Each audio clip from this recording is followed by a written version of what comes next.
Well, hello everybody, good morning and welcome to Sussex, a beautiful county in the UK, in southern UK. Morning to everybody watching around the world. We are at the Wings Museum, a fabulous little gem right here in the heart of Sussex. And I'm here with the curator, Dan Hunt. Hello Dan, how you doing? Hello, I'm fine, thank you. Good. So today we're here for a very special occasion. We are going to be firing up a Merlin engine. That's right, yeah, it's quite a unique engine in that it was recovered from a crash site in Germany. So it flew on a combat mission on the 28th of July on its way to Hamburg, and it was shot down by a night fighter. What's unique really is the fact that the crew lost their lives in this crash, so we run it in their memory really. And George Dunn, who's with us today, he's an ex-Halifax pilot. He should be with us in the next hour. He actually flew Halifax's Operation Lee. He will be pressing the start button, but before that we do normally tell the story of what happened that night, and we read the names and ages of the crew, and then you hear that unique sound, you know, of the Halifax. Yes, absolutely, and of course not just the story that comes with the engine, also the story of the restoration of the engine, because I believe around about 90% of the engine is still original. Well, that's it, yes. I mean, we've only really repaired what we've had to repair, because right from the outset we recognised the loss of the human life, you know, in this crash. So we wanted to respect that. We wanted to repair the original sort of case in. So that went for specialist welding with Flight International. Some of the restoration was done here, and it took about 8 years. So there's a lot of work gone into it, and perhaps we'll walk around there later and I'll show you the other three, which we haven't yet done. Whether we ever will or not, you never know, but yeah, we've certainly got one today that's in a running condition. Yeah, I mean the other three being around there is a permanent memorial for those guys, which is fantastic. And I know that, and we'll have a look around the museum shortly. But I know that you do respect it right to the point where you've actually done memorials and you've actually put created something yourself that you've put at the crash site. Yes, yeah, that's right. We've done about 8 memorials now, mainly in Belgium, a few in the UK as well. But really, I think like from an early age, when we started investigating these crash sites, you can't help but get kind of emotionally attached with what you're finding. Like sometimes there was a case of a Sterling in Belgium, and just literally underneath the leaf layer we found an RAAF cat badge. We found items like that which really kind of get your emotions stirring, and you suddenly sort of think, well, no one knows that all this happened here. There's nothing, nobody knows who they were, you know. So we put a lot of effort into tracing families, and on the case of the Sterling we've traced all but one, and they've all been out there, even from Canada. And whilst they can visit the graves, knowing where it happened and standing on that spot, it's important for them, and also the next generations that are taking an interest in what sort of granddad did or their great-granddad did. And we also put all the information online, so that attracts other sort of families in who are trying to find out about their relatives. And it just leaves something at the crash site that says, this happened here, you know. I'd like to think that would kind of preserve it from ever having something like a mini mark put on it or something like that, you know, or, you know, people know that this is kind of a bit of a sacred location, if you like. Yeah, fantastic. And also, I mean, the museum itself covers the whole of the Second World War, and you've got a huge number of artefacts here that have been both recovered and donated, and you've even bought in as well. Yes, that's right. I mean, I think what we recognised quite early on, because we were out in Russia in about 2002, 2003, so we dragged back a lot of aircraft that were ex-Lend-Lease. One of those we're actually restoring in the workshop, which I'll show you guys later. But we're sort of we recognise that World War II, that you can't really, well, you can, but you can't just really focus on one particular part of it. You kind of, because everything interlinks and tells the story. So here we have memorabilia related to Japanese, the Russians, all nations really, the Germans as well. We're non-political. It's about remembering young guys that went to war, many because they had to.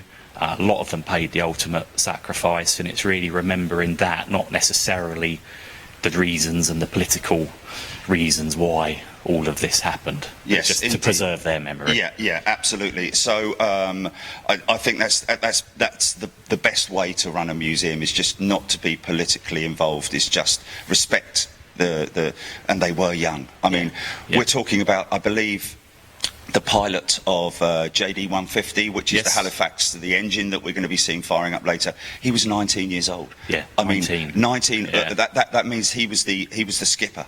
He was the captain. Yeah. Looking after a crew that were possibly older than himself. Yeah. But that is how you can become so emotionally attached with these projects, is because of how young these crews were. Yeah, I mean, I think it was a tall order, a 19-year-old flying in quite a primitive time as well, like navigation, flying in conditions which are very challenging, very hazardous, not just the combat hazards, but just the literally flying operationally at that time. But you think of a 19-year-old who's too young to drive a car, but you can take a fully bombed up Halifax to Germany and back again. In the dark. In the dark. And often they had so many bombs on them that, if anything happened on takeoff, it would be game over. They knew all this. They served quite early in 1943, around about a time where the survival rate of Bomber Command was pretty grim, really. I mean, at one point in Bomber Command, it was like a 1 in 3 survival rate. And of course, whilst that wasn't publicised, these guys could work it out. They could see the empty bunks. They could see who was going out on a raid and who wasn't coming back. And when you think that they went through that, and then they did it time and time again. Yeah. And these guys, they're actually on their 3rd operation. And what's kind of sort of unfortunate for them is that they ran into a night fighter ace, and they were still gaining their experience at that time. Yes. So we know that they were intercepted at 14,000 feet. Now, when they crashed, they were flying at a very horizontal angle, and it just nosed into a very soft area, which is why the engines are in such good condition and why we've been able to restore one of them. But we can only really assume what happened, that perhaps they were corkscrewing to try and shake the German night fighter off. They might have done that several times, and then by the time they've kind of recovered, taken stock of their damage, perhaps some of the crew have already been killed in that attack, confusion, panic. I mean, we do know that, it appeared that the aircraft was under control. None of them got out, so they were all killed. The aircraft was on fire, and you can only really imagine the fear, what those guys went through. And I think the least that we can do is to remember them, and to make sure that future generations that come to the museum and the artefacts are important for the new generation, because, pick up history book, I don't know about you, but it doesn't really I don't really get the kind of feeling for it. Whereas if I'm handling an artefact or something that's been there, it kind of, makes the hairs on the back of your neck stand absolutely. up. I mean, we've known each other for a while now, and we were on a dig together with HR 796, the Halifax, that went down. A different situation on a training mission. They all managed to bail out at 10,000 feet, so the aircraft went in on its own. So a totally different scenario. And but again, like you say, when you recover an artifact, even a switch or a lever, knowing that particular item was handled by either member of the crew, be it from the gun turret or from the flight deck or from the wireless operator or the navigator, it's just it brings home that personal poignant part of it. well, you were the sort of first person to touch that since that Yes. that raid or that flight. Yes. And in the case of Halifax, you're mentioning, you know, again, they were in training and, you know, operational training, but it demonstrates that even those that went through training at the time, I mean, there was a huge amount of losses incurred in training. Yes. So a lot of these guys had already run the gauntlet to get that far. Yeah. Yeah. Then the next gauntlet was to fly enough raids where they might get a little bit of experience, you know, that might just give them that kind of extra survival odds. But as we know, I mean, over 55,000 Bomber Command air crews were lost.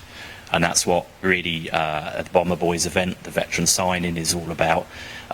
Is basically the upkeep of the memorial in Green Park, but Cherry will probably tell you a little bit about that a bit later on. We mentioned the Bomber Boys in Cherry. I mean, you do you have regular ex-Bomber Command crews that come here, sign books for people, and tell thew stories. It's just fantastic that they're still around and still able to tell their story. Yeah. And you've got a few of them arriving today, I believe, and we're going to possibly even have a chat with them as well. Yeah, I very much hope so. I think we've got about 6 attending today, and one of them actually came into the museum on Friday, and he only lives in Haywards Heath, and he was ground crew working on Lancasters with 75 Squadron, and he was telling us some of the stories of the challenges that they had, you know, bearing in mind they had to keep these Lancs in a safe operational condition, and quite a challenge.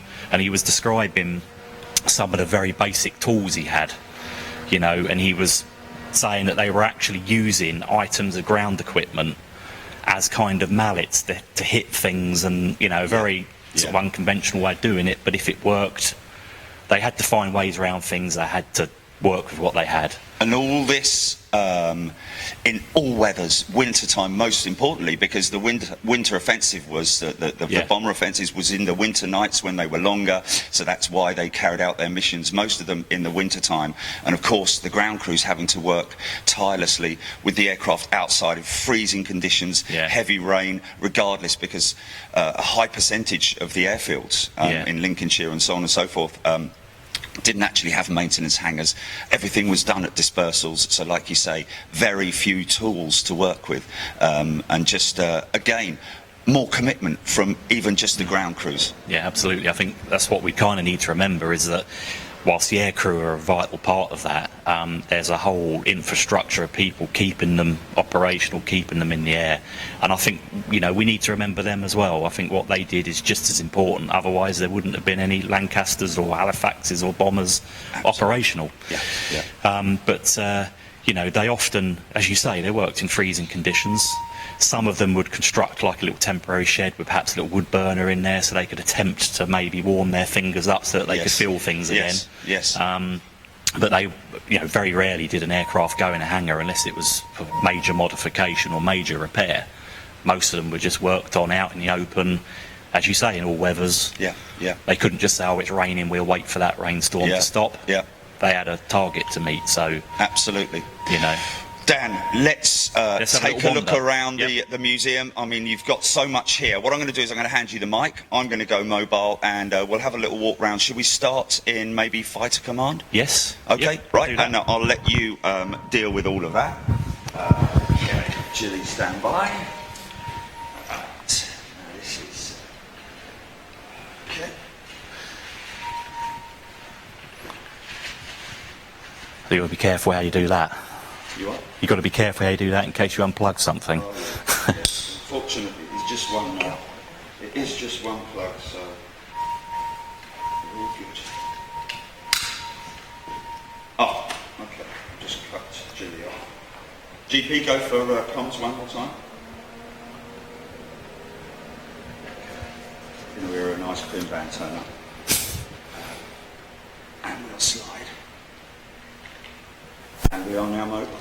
Okay. Okay. So, let's walk our way around. So tell us where we're going then, Dan. Right. Well, we're going into the fighter offensive section, and I'll take you straight to one of our major exhibits, which is the cockpit section of a Bristol Beaufighter.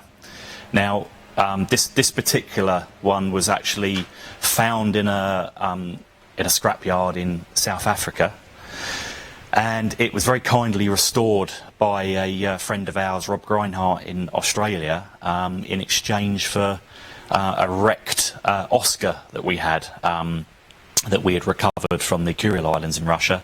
And now, you know, a lot of it is totally original, but obviously it's been restored. But it's a nice exhibit because it shows people the office, if you like, of this particular aircraft. And, you know, what I find absolutely mind-blowing is that through the section behind the pilot's seat here, there would have been a big box section of a wing spar, and the pilot wasn't wearing his parachute. The parachute was actually hung up in a rack here. So if he got into trouble, not only did he have to try and keep control of the aircraft, he had to jettison the escape hatch here, and then that would jettison, but then he'd have to put his own parachute on and somehow get out. And you think that if you're in an aircraft that's barely flying or even perhaps going down, I mean, it's just amazing to think that they had to put their own parachute on and control the aircraft. I just find that kind of scary, really. It is incredible. I mean, when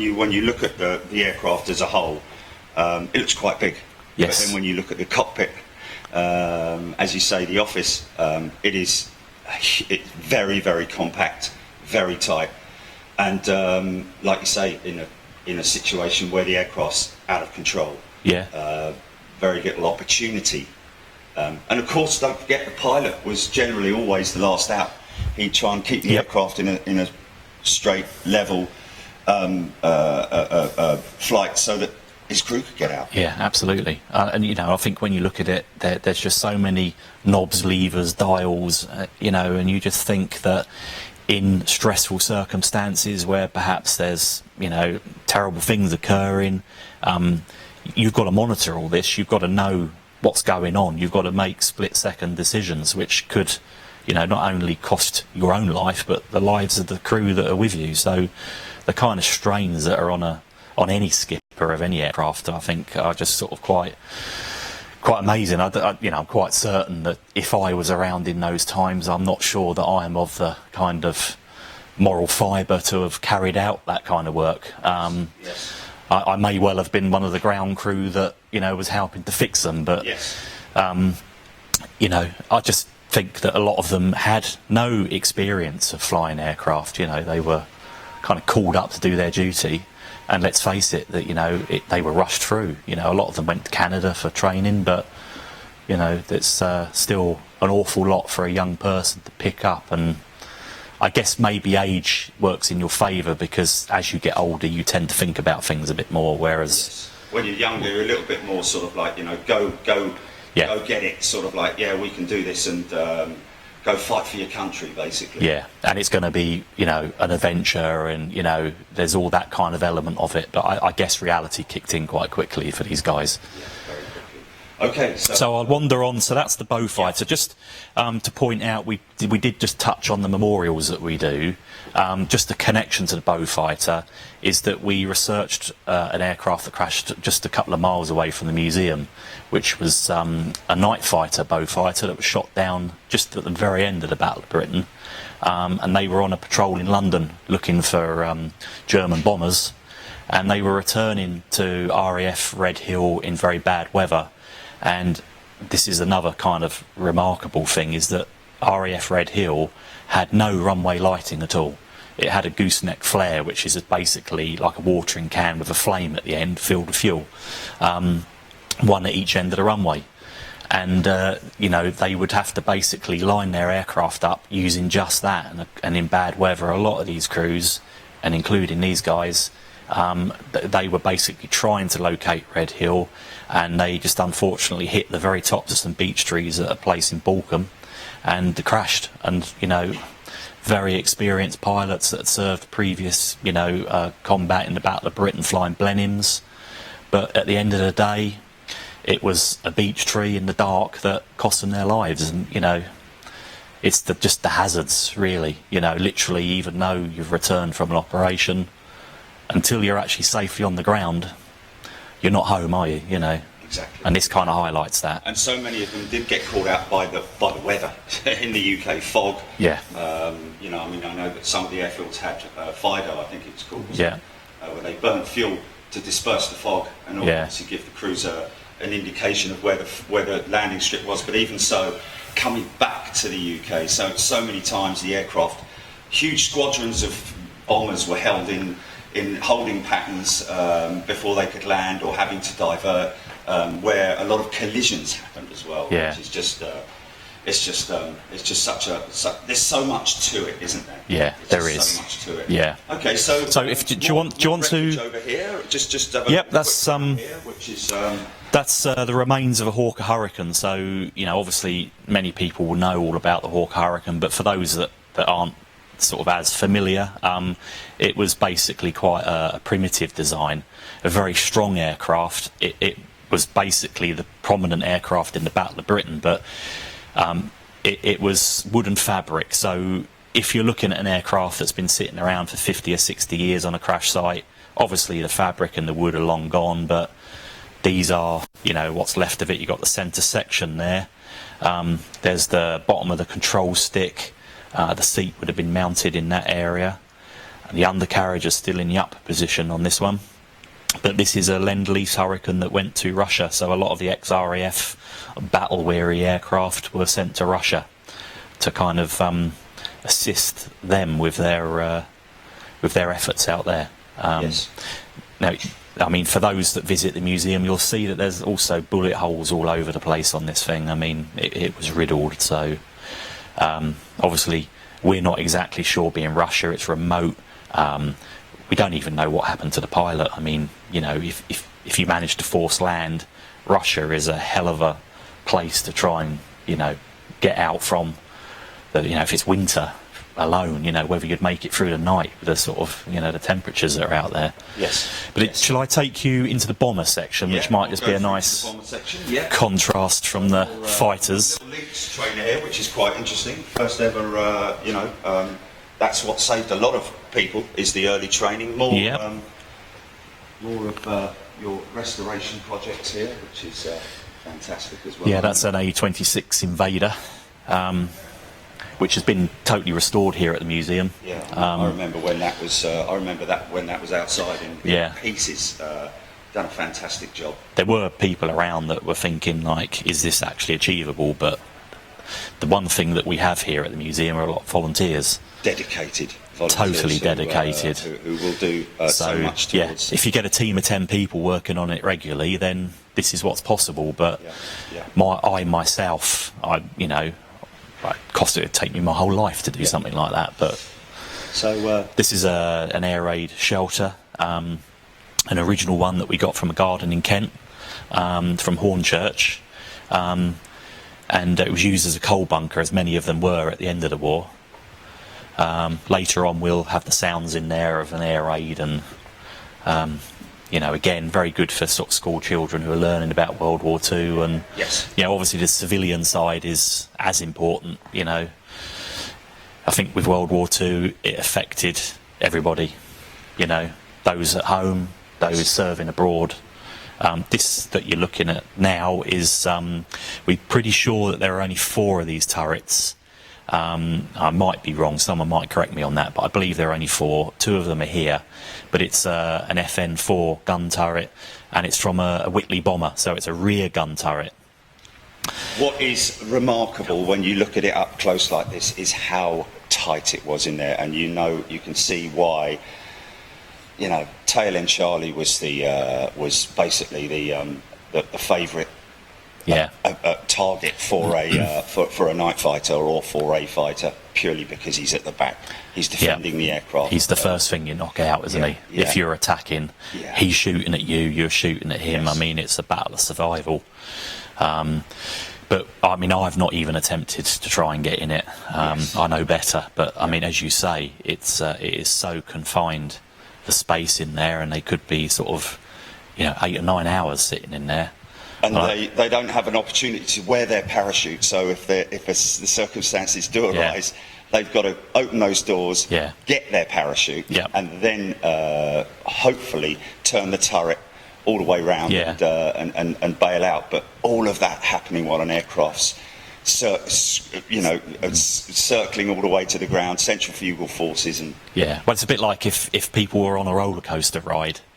Imagine trying to perform a task in the middle of doing a loop on the roller coaster. I mean, achievable, but very, very difficult, and especially in that confined kind of area that they've got, because you've got 4 great big buckets of .303 ammunition there.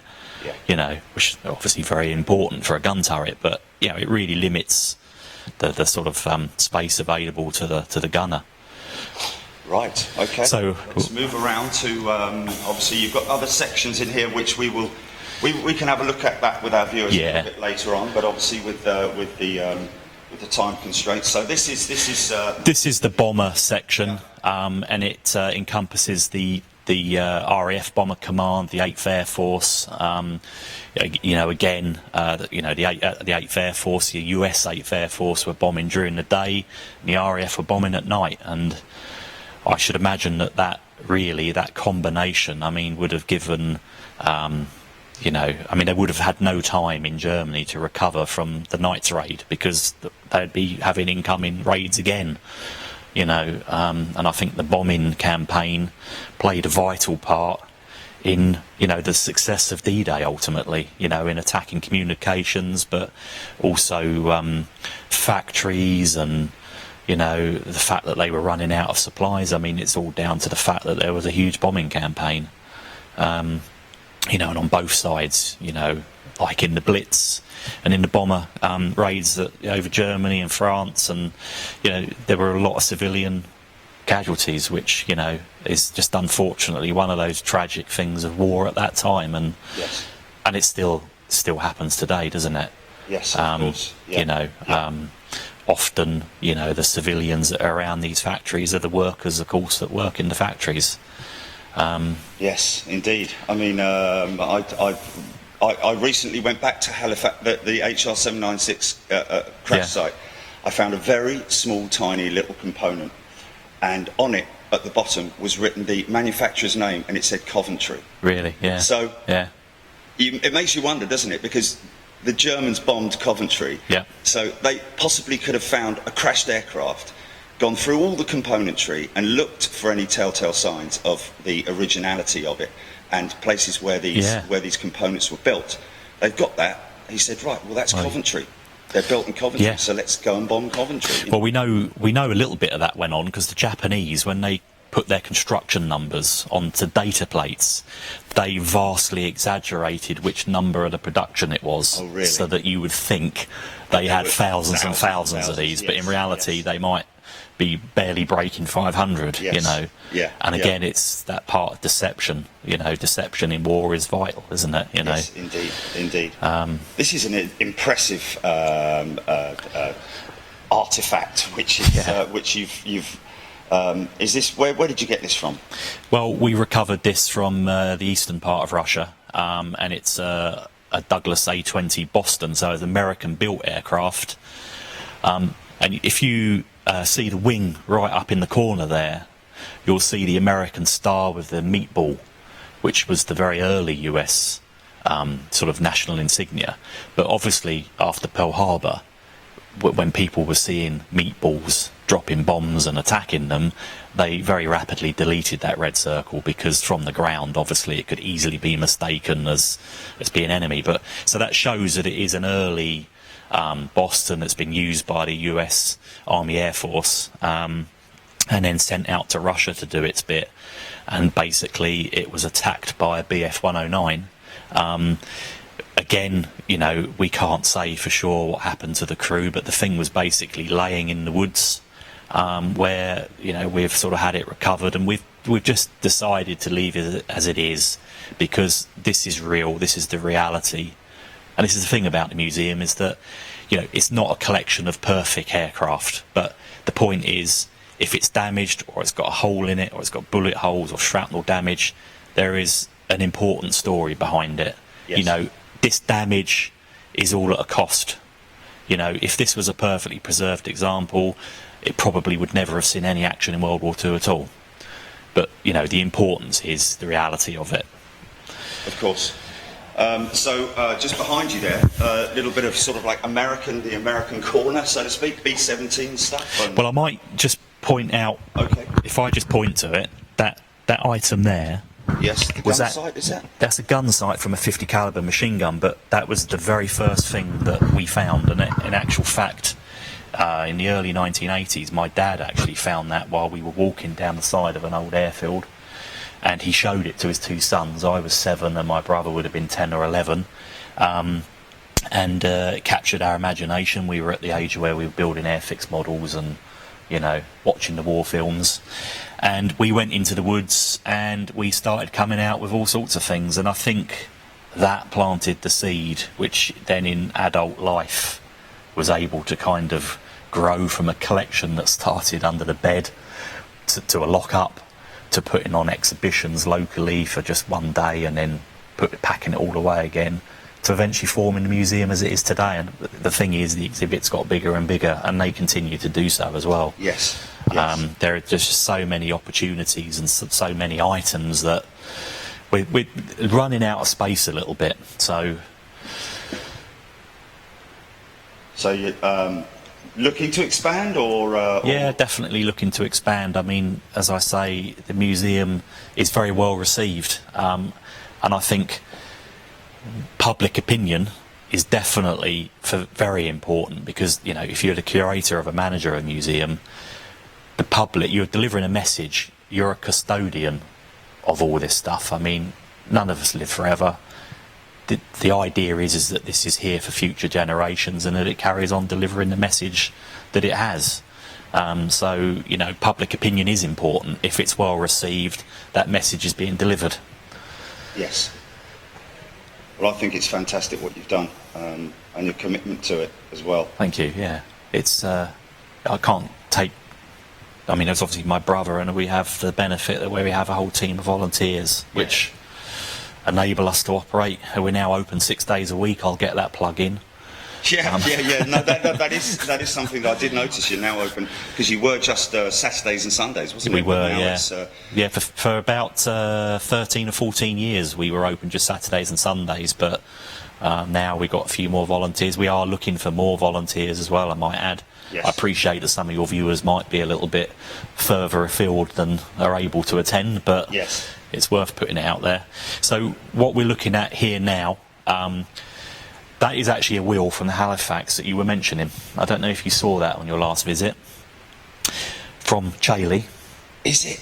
Is that the Chailey? Is that the Chailey Halifax? And do you know there was an auction just before Christmas where a collection was being broken up and sold off, and I was online and I was buying a few items, but do you know, it was on there, it was a Halifax wheel hub, a very poor picture of it, no history, and I purchased it.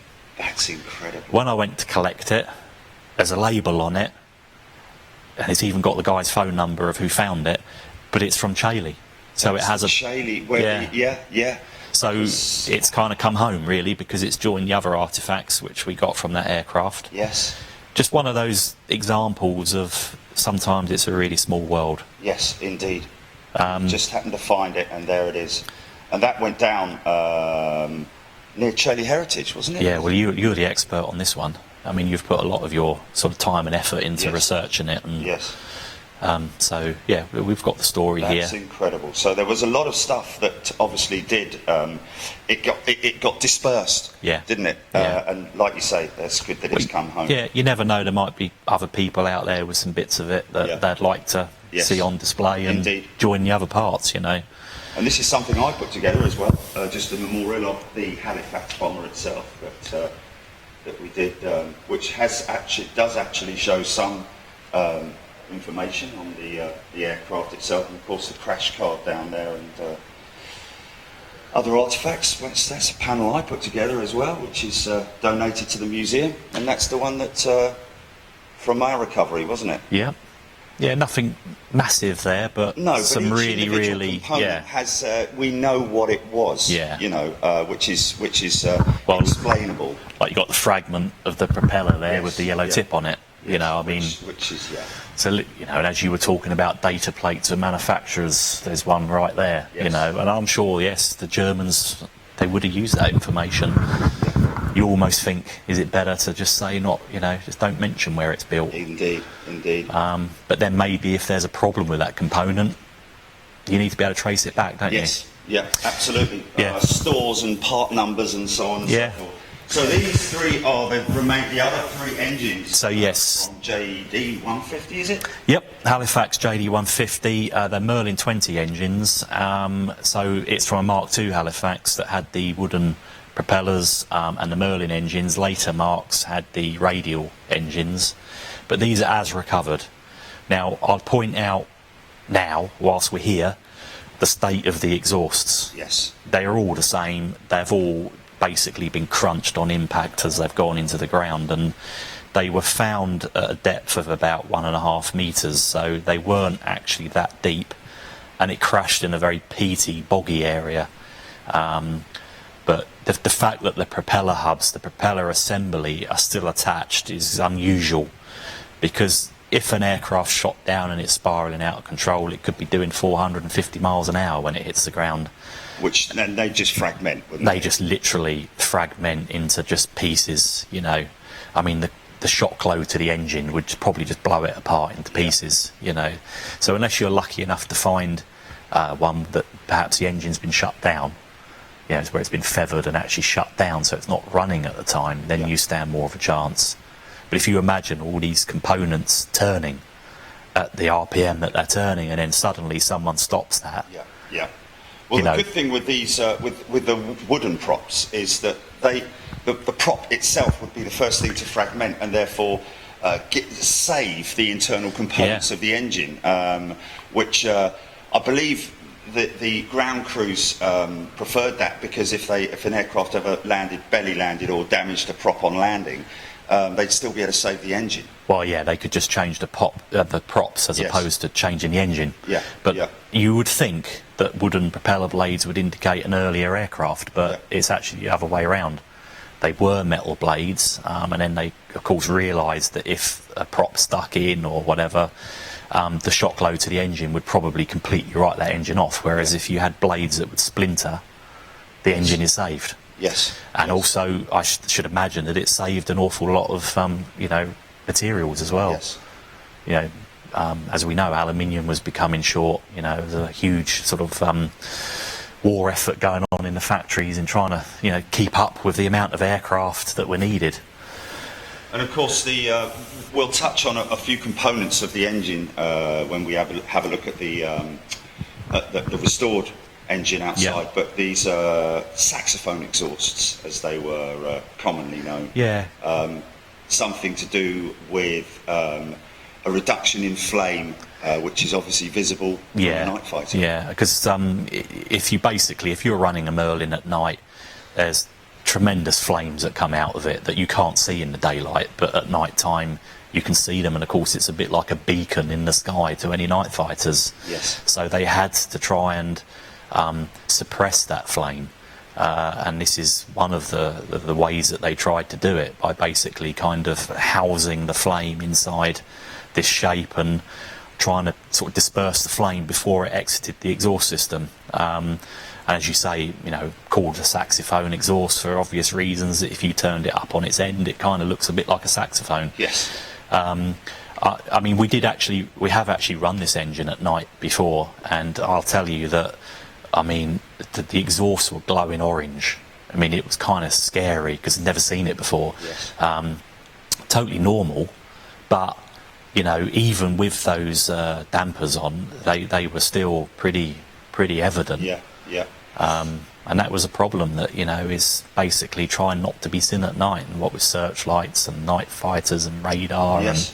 Testament, though, to the materials that were developed even back then, because I've got a very small piece of the stub which is extremely heavy. Yeah. It's almost titanium. Well, I mean, just the type of material to withstand the heat, because they used asbestos covers in the earlier models to reduce the flame but moved on to these because I think the asbestos were huge and massively heavy as well. But something that we can look at a little bit later on when we have a Absolutely, yeah. Well, you'll see the job that's been done on them, and it was actually a blacksmith that did that work, a local man. He doesn't want to be named for the reason that he doesn't ever want to do any more again. Yes, yeah. But basically, I bet it was a task. He couldn't. He said the metal was just so tough and so strong. Bearing in mind he had to cut these things apart and heat them as well. I guess. Heat them in a furnace, get them glowing hot, and then rapidly work them into the right shape again. Yes, yeah. And then weld them all back together again. You know, and again, it's an example of the efforts that we went to ensure the originality. Yes. You know, because, you know, a lot of people would say, well, why don't you just find some exhausts that are in better condition that are perhaps out at the sea or something like that? But they're not JD 150. No, exactly. You want to keep it as original as possible.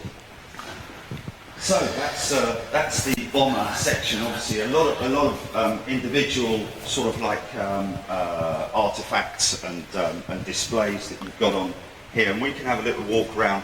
Gilly, do you want to call me on the ops phone, on the comms phone now, if you like? I'm ready to take that call if you can hear me.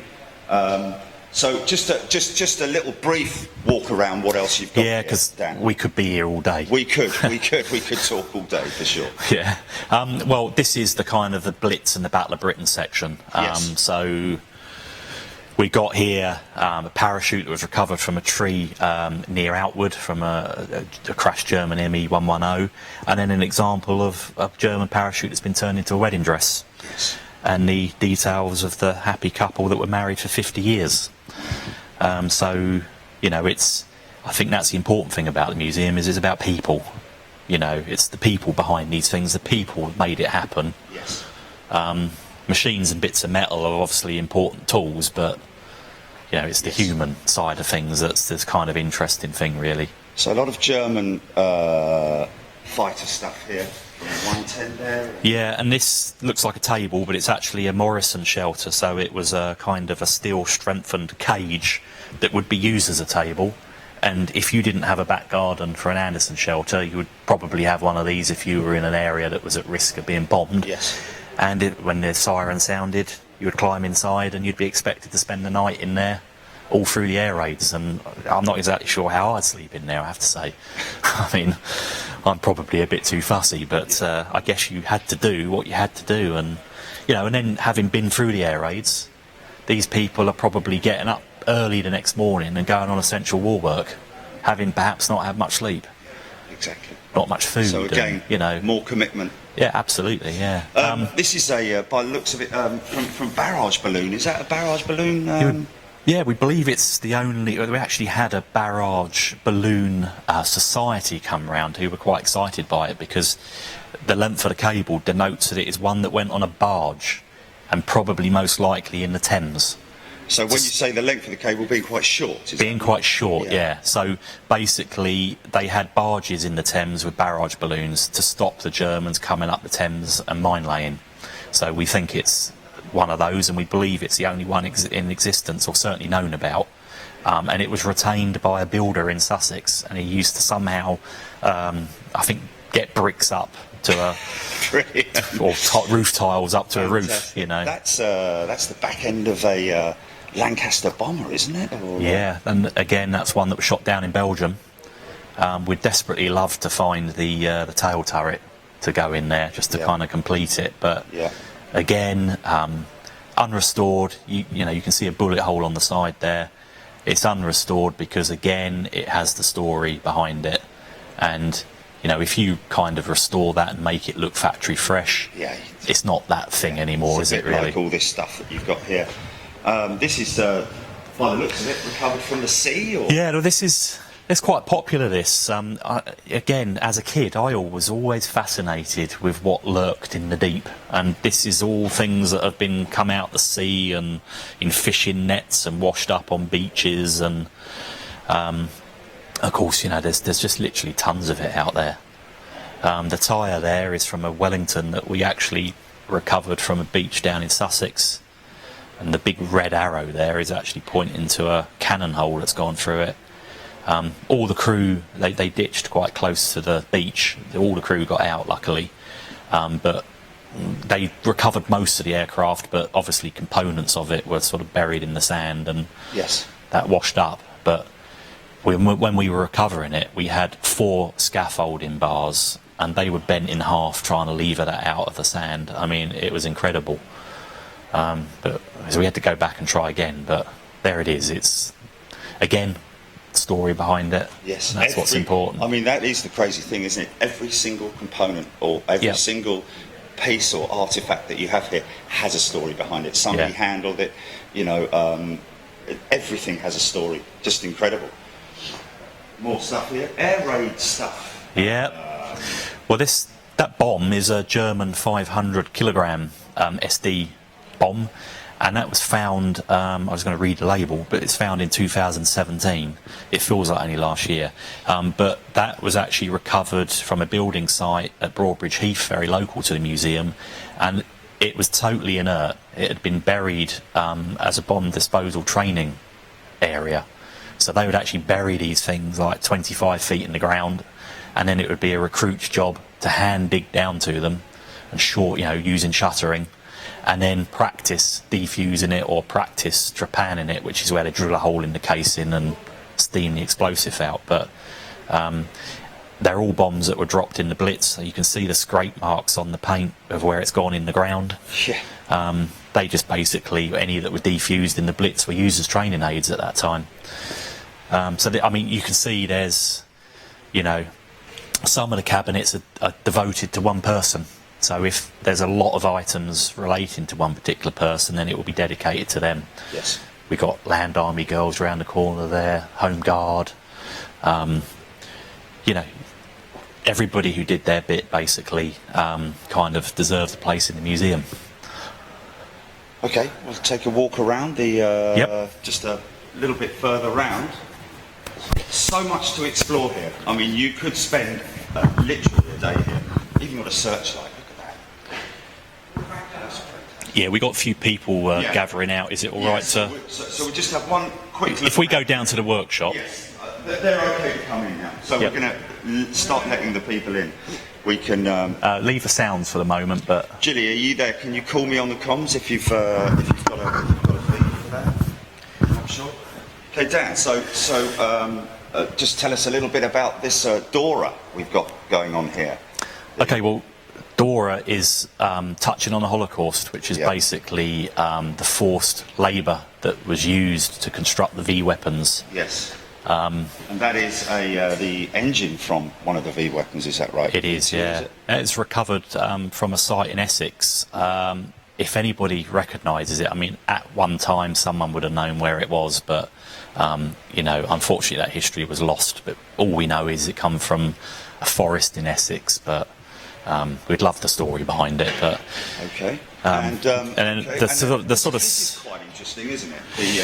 It's one of the stars of the museum, really, because it's actually an aircraft that visitors can go inside, and even wheelchairs can access this aircraft. And of course it's a Douglas Dakota, or a Skytrain as the Americans called it. But this one, it served in 1943 with the Americans, but we also it starred in Band of Brothers, so we normally played a clip inside the Band of Brothers that was filmed, but there are some sort of modifications to it that the film companies did. Yes. So do you want to let's take a little wander in there? So like you say, fully accessible for wheelchairs, and you can have a look in it, and of course oh, there we go, hold on a second. This is what I've been looking for. Hello? Hello, everything all right?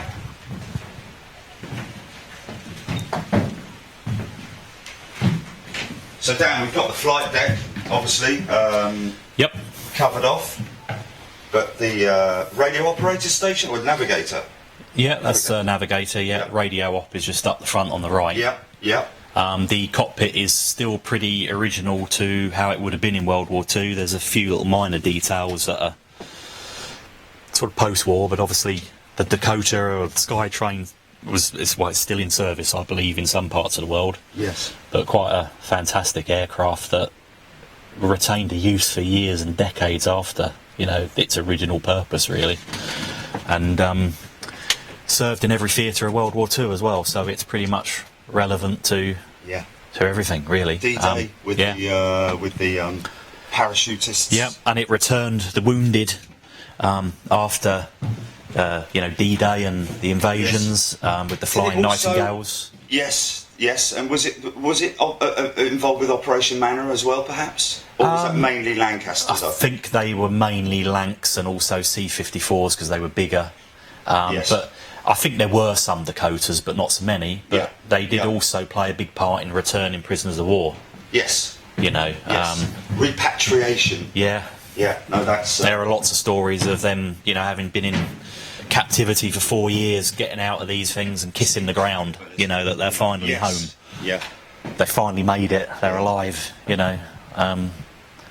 So yeah, this is. And the majority of them were, or a high percentage of them were downed aircrew who had gone to concentration camps or just to camps in general, prisoner of war camps, not so much concentration camps, but POWs that were still a tough existence. But when you think that those that were taken prisoner in Dunkirk, how many years they had to spend in captivity and, you know, just being behind a fence, the same thing day in and day out. I mean, you know, often a lot of them would try and they'd put on a stage show for their fellow campmates, and often the Germans would actually encourage that because it kept them occupied. Yes. And if they're occupied, they're less likely to be thinking about escaping. You know, but that was the other popular, the popular kind of, not a sport, but perhaps again it's a way of doing your duty. I did hear a story once of a group of German POWs who were sent out to plant the flowers on the seafront in Hastings or wherever it was. And by the time they'd left, the bulbs had come up, and they'd written "F off England" or something like that, which was really quite funny when you think about it, because they knew that it was going to happen there. But anyway, we let's have a little look. More recovered items, just so much for people to see, and again, everything with a story behind it. That's it, yeah, loads of it. There's a P-38 Lightning there that was excavated down in Swindon, and the photograph of the pilot there who bailed out of this one, but he was killed some months later. That's the thing, you know, if they survived one incident, of course their duty wasn't done. They had to go on until their missions were flown. But if we go through these doors, which we obviously got some members of the public and veterans beginning to arrive. Yeah, that's fine. So we'll go into the workshop. So we do have quite an active restoration side of the museum as well, which we open up to the public and give them guided tours now and then, but generally it's sort of closed off at the moment. But the future idea is to have a viewing area. But this is a Bell P-63 King Cobra, American built. Now we've restored the cockpit, and I'll show you, maybe if you just point the camera at that. That is actually the production line at Bell. So these aircraft, they were manufactured as you see them. One of the few aircraft where the cockpit section was a separate entity. So that attracted us because we could restore the cockpit and we could put it on an aircraft later on. So you've even recreated the stand, the actual stand that it was, the type of stand that it was. Yes, yep. The same as what you've got there. Yeah, we've done a sort of a replica to display it on, really. That's a crashed door from Russia. That's from a P-39, but the doors are the same. But again, you can see how we've kind of taken this apart to recreate doors, because we haven't been able to find any, but these are the doors that we're in the process of fabricating. So have you created those from your own materials and fabricated them yourselves as well? Yeah, and well, not me personally, but Tony is primarily behind the P63, and But he's that's so impressive. yeah. Well, he's we wish we had more Tonys, Yeah. because he's kind of the guy that can just find a solution to anything. Yes. And that's what you need, because these aircraft were built in mass manufacturing. You Yes. Yes. know, if you actually, if you go around the other side, you can stick the camera through the doorway and show people.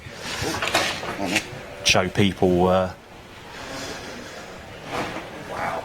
So pretty much the cockpit is completely done. It's to be fitted up, but it's really awaiting now a centre section to fit it on. Yes.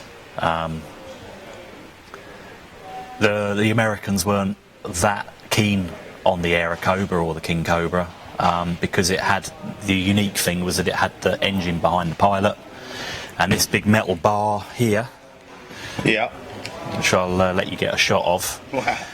That It's was a big metal bar, isn't it? yeah. Well, it's important because that actually went between the pilot's legs and carried the propeller shaft from the engine to the propeller at the front. And that's the reason why the Americans didn't like it. They felt that it was all wrong. And I guess having that between your legs with some massive propeller blades, it makes you feel a little bit uncomfortable. And It's certainly if you're a man anyway. as well, and, yeah. and dislodged Yeah. itself. Or yeah.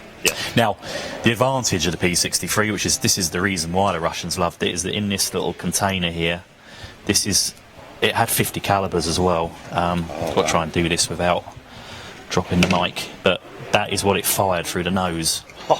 So that's some ordnance. Yeah, that is a 37mm cannon, and it fired centrally through the nose. So basically, where you pointed your aircraft is where, you know, Yes. this round would hit. Yes. And if they were to fire off too many of these, they could actually even stall the aircraft because of the recoil. But that was the advantage of having the engine behind the pilot. Yes. You could stack the front with guns and ammunition. Incredible. Now, this is actually a combat veteran that served in the Kuril Islands, and it invaded some of the islands over there that were held by the Japanese. So it provided air cover and ground support. It was a brief war. It went on for about only 6 weeks, but it continued beyond the Japanese surrender because the Russians were winning, they were taking land, and there was no one there to stop it going on. You know, so even though the official surrender documents had been signed by the Japanese, they carried on. They eventually stopped. Now, just to kind of bring this into the kind of touch into the modern world, that this aircraft, the Russians, continued using it after the war. In actual fact, once World War II was over, the Americans were then a little bit concerned because obviously their border went into Alaska and into these islands. The Russians are very close to their border, so the tensions were beginning to mount with the Berlin airlift and such like, and you know, there was a big tension there, so they sent over a reconnaissance flight to photograph the Russian positions to know where their front lines were, and they were intercepted by a flight of P-63 King Cobras, so they were intercepted by their own aircraft, and that flight turned around. They didn't get their photos because obviously, you know, that it's carrying that formidable weapon in it. Yes. You know, so they turned around. That was the beginning of the Cold War, and I believe, again, I'm relying on my memory here, but I believe it had the code name, a NATO word of a franc, I think it was called. But they were used into about early 1950s, and then as part of the Lend-Lease, as we understand it, the Russians had to pay the Americans back for anything that they received in World War II, but I believe there was a loophole in that you didn't have to pay for things that were destroyed. So the Russians basically destroyed everything they had. They broke the wings apart, they put axes through them, they cut the cables. Really? Just so that they didn't have to pay it back? Yeah. That's incredible. In the 80s, when the satellites were going over photographing all these airfields, the Russians also wanted them to be seen that they weren't operational aircraft. They'd been abandoned at this point. Yes. Now, I'll just wander through. We've just recently started restoring one of the centre sections that the cockpit mounts on. Ah, okay. So we've moved on from the cockpit now into, this is the centre section deck. So basically, this is where the cannon would be, the engine in the back. Actually, the engine. Probably one of the only aircraft That's actually that had a rear-mounted engine. Yeah. I can't think of any other aircraft that had a rear-mounted engine. It was a Bell. Fighter, should I say. It was a Bell belief, and when you think that they've now obviously moved into helicopters, Yeah. it's almost a helicopter concept in a normal configuration aircraft. Yes. And later on, they upturned it, and Yes. and it's worked very well. But you know, it was a unique aircraft, and the Russians loved it. You know, it was an excellent. V12? Yeah, an Allison Yeah. V12. That's the original one out of this aircraft. But you know, when you sort of think that it served the purpose of what was going on in that theatre, what it was designed to do was to escort fighters to Berlin in the European theatre, but it never had enough range. It could never carry enough fuel. Right. So okay. it never really got there. Yes. But it instantly fulfilled the demand that the Russians were putting on, that they needed an aircraft that was ground attack. So it fulfilled that role. Yes. And they, well, I mean, some of them are retained in the States, but the Americans never used the P-63 in anger. Yes. So you've got a pretty extensive workshop here, quite a lot of equipment to do all the jobs that you need. I can see you've got is that the machine where you clean? Yeah, that's the blaster, but we got Blaster, yeah. we got an English wheel here as well, folders, guillotines, milling machine, Yeah. lathe, spot welder, you know, you name it really. The only, again, the workshop desperately needs more space. We have too many projects going on in such a small area. Yes. You know, and that's why it's in a little bit of a mess today. We are kind of having a little bit of a clear up, but we've got on days we've got like 15 volunteers working in here. So you can imagine, you know, it's not ideal, but I think people understand that, you know, you work with what you got, maybe in that wartime spirit almost. Yes. You know. And I guess for volunteers who would normally, you know, they're retired, most of them, I guess, Yes. and they're, you know, otherwise just sitting at home listening to Popmaster and watching daytime TV, rather be here working with amongst friends and restoring aircraft back to, you know, a displayable. But they're from all walks of life, because the guy that's actually done this is a Jet Provost. Yeah. Slightly out of our era at the moment, but we're doing it so that kids can sit in it. It's a dual seat aircraft, so Yes. you don't get the kids arguing who's going first. Yeah. But basically, pretty much a lot of the work, certainly the internal work, has been carried out by a retired GP. And he'd never done any practical work in his life, but he seemed to love this. He seemed to have it in his blood, because some people, it's there. Yes. You know, they're good with their hands. Yes. Yes. So he's done a lot of this and he's loved it, you know, doing something completely different It's from like what he's done building a all his giant life. Yeah. Fantastic. So, yep, we've got items everywhere. Workshops. Yes, yeah. Hoists and... Yeah, we need those quite often. yeah, I bet. For lifting items like that, for example. Yeah. That's another Allison engine. We've actually, in various conditions, we've actually got 6 of them. So that's another reason why we sort of restored one of them. But, Yes. you know, the most complete one is sort of preserved in the museum Yes. as a reminder to, you know, as to how it was. Shall we have a little look around the final section? There's still so much more here. I mean, this looks like one aircraft, is it? Yes, that's another Lightning. P-38 Lightning that was reconnaissance, so it was blue. So I should imagine if you look at those colours, which are all original as recovered, that would have been quite an attractive aircraft to see in the skies. Yes. Yes, most definitely.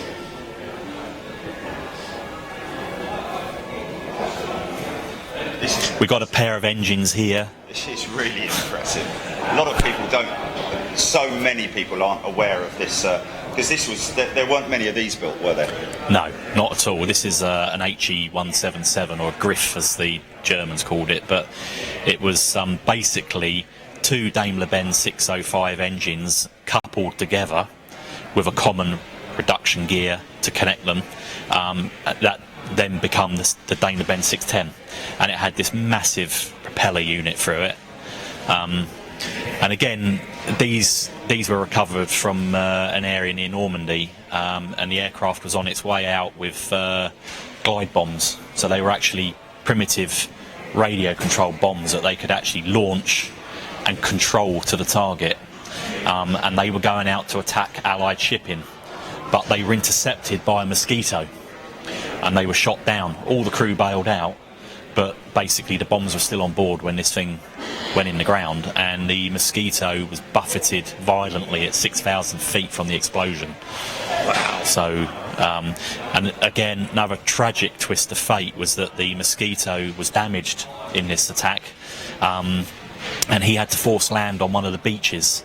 And apparently the records show that as he was forced landing, the aircraft skidded into a truck and killed the driver. So, you know, you could literally be minding your own business, surviving combat, to finish your days like that. Yeah. You know, Crazy, absolutely. so crazy. yeah, very unique. Probably the only place, certainly in England, where you can see such an exhibit. Yeah, yeah. And there's the undercarriage leg there. Such an impressive. That is massive, isn't it? I bet they had. Did they not have possible overheating issues with these engines, or? Yeah, I think the main issues was that they had to prime them so much to get them going that they often caught fire. Yes. So I don't think they were that popular, you know, with the ground crews and the air crews. So here another.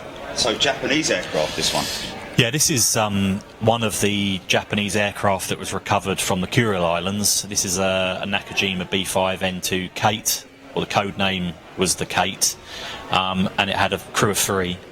And up until fairly recently, it was the only one in the world, but the Pearl Harbor Museum have subsequently got the remains of one. So it's a very rare aircraft. And this sort of represents friend and foe, because I was talking about the P-63 behind us, the one which we've preserved as is in the museum. So these were in the same war, and that's sort of how we display them. That here we have the Japanese element, which was recovered from just literally as found, really. And then the P-63 over the other side, which is the... Oh, that's another. So that's a rear-mounted engine as well. Yeah, that shows you the cockpit section that we've restored, the centre section that I showed you earlier in the workshop, and the engine behind the pilot. And you can see where the cannon is mounted through the shaft there, is that That's right? it, yeah. Which is something that the Germans were quite fond of, and makes perfect sense, really. Yes. Was the 109, did the 109 not have a cannon that went through the hub? Yeah. So impressive to think that technology those days, just to be able to create that capability. Well, yeah, that's one of the things with war, I think, is that technology advances massively. Yes, and it has to. Yeah. You have to, don't you? Well, you have to be better than the enemy. So therefore, you know, certainly a lot of the aircraft that we see in the skies today, they would probably have not been quite as advanced if these conflicts hadn't happened. Yes, yes. You know, because obviously these become the foundation stones for the new era, you know, like the Meteor and the jets. Absolutely, yeah, which a lot of people are unfamiliar with the fact that even before the war ended, the jet engine was being developed. Yes, and it was used in combat. 262. Yeah, you know, yeah, it's incredible.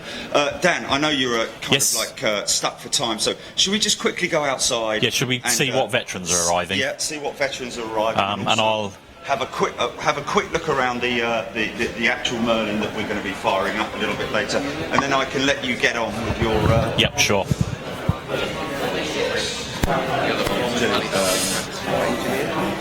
Oh, really?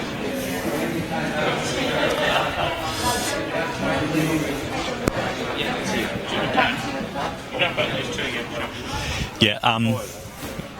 Okay. So we're out here now with the engine.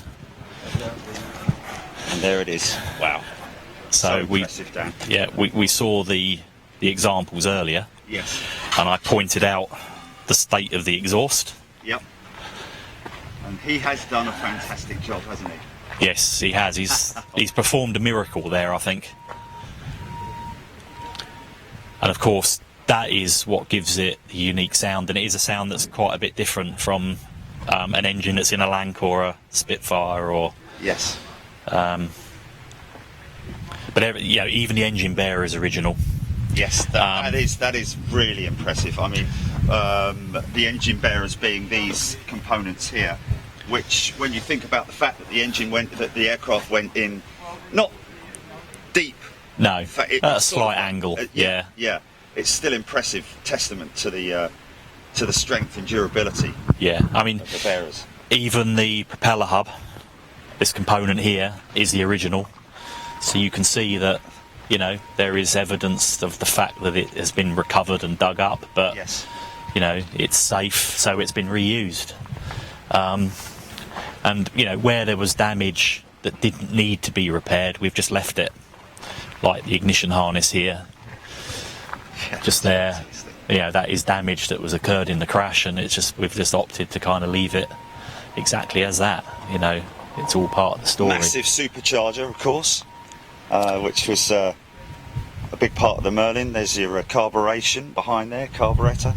And one thing I did notice, Dan, you've built this the starter panel here, the control panel, which is absolutely fantastic, using all authentic parts. Yeah, again, that was Peter Grieve at Flight International up in Leeds, and he specialises in building these trailers.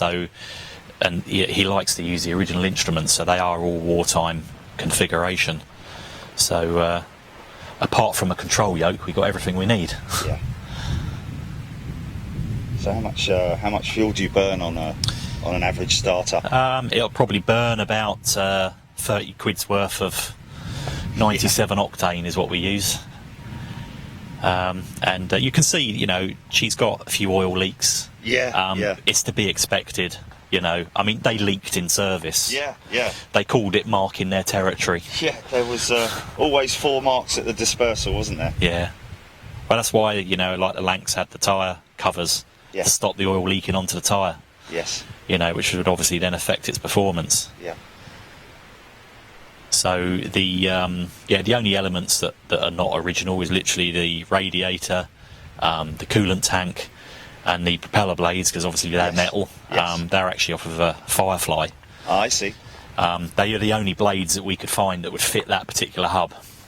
And this glycol tank is off a Shackleton, I believe. Shackleton, right. So off of a Griffin engine. Yeah, because people knowledgeable about the Merlin engine will know that the glycol tank literally wrapped around that assembly there.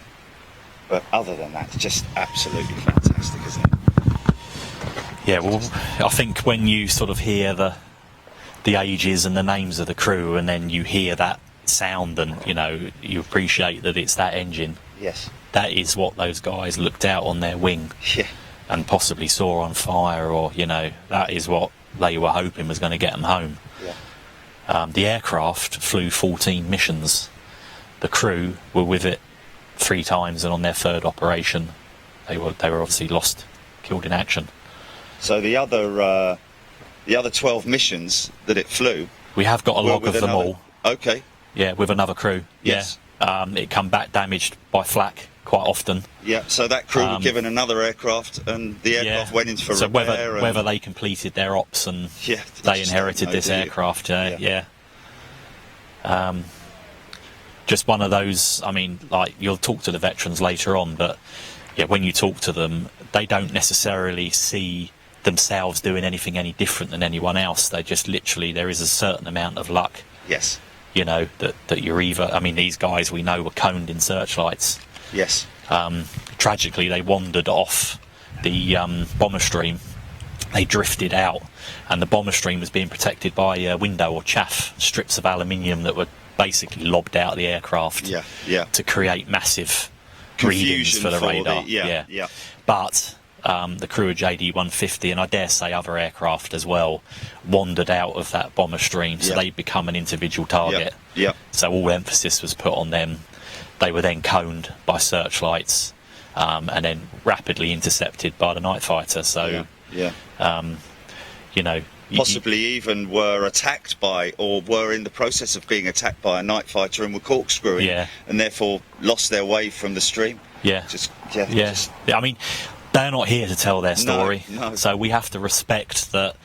You know, let's face it, they did all they could. Yeah, they were young men that wanted to get home. So you know, it's that kind of reality, really, I suppose. Well, Dan, thanks so much. That's no problem. Appreciate it. I think we're Julie. If you can try me on comms, I'll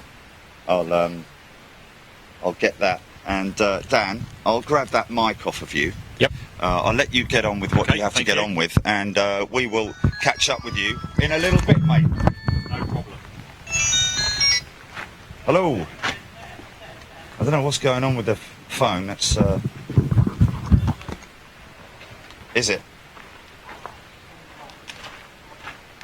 Okay, but we're all right. Everything's all right, is it? Okay. Okay. So what I can do is I can probably go for a fix out on this.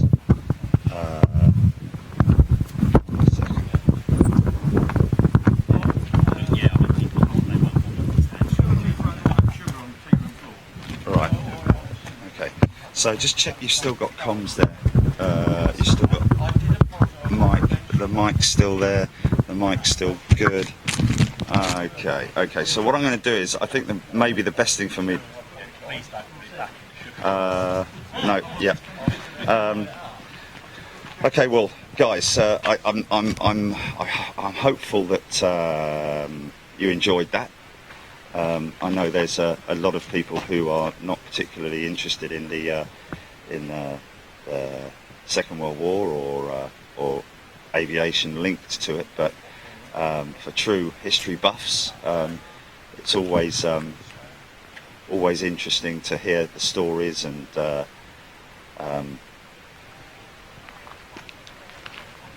okay, good. Oh, Tui? Is that so? Oh, really?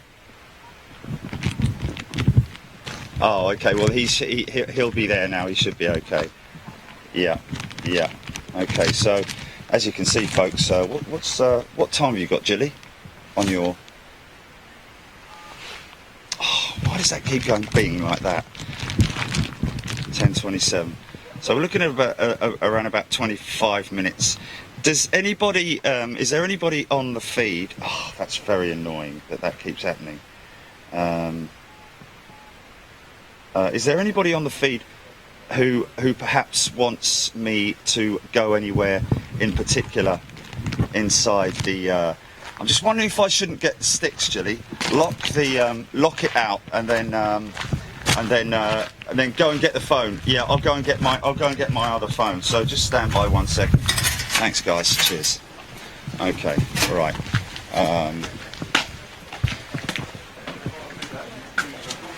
Oh, did it? Okay. So as you can see, guys, people queuing up to go in here. I'm just wondering whether it's worth. Let me just wander in here. Excuse me. Sorry. Oh, is it? Okay, on the bucket list. Okay, my sticks are. Where are my sticks now? Let's just have a little look, see where my sticks are. That's over there. Excuse me, can I just. Come on, Donald. Sorry. Sorry. So we're just on the line up here. Okay, right. That's what we want, and I need to jump out. So I've got a couple of veterans here. I've seen them before. Right, what I need to do is I need to. Sorry, Matt. What I'm going to do is. Yes. Hello. Ian, hey, how you doing, Ian? Good to see you, mate. That's a coincidence you're here today. That's great to see you, mate. Oh, are you? Oh, okay. I might have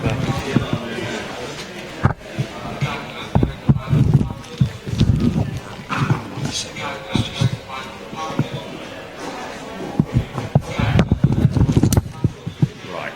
Okay. Sorry, folks. Now I'm going to be.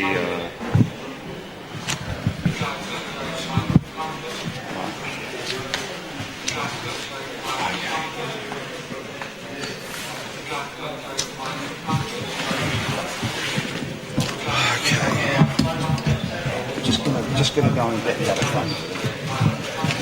Got 3 ports running, so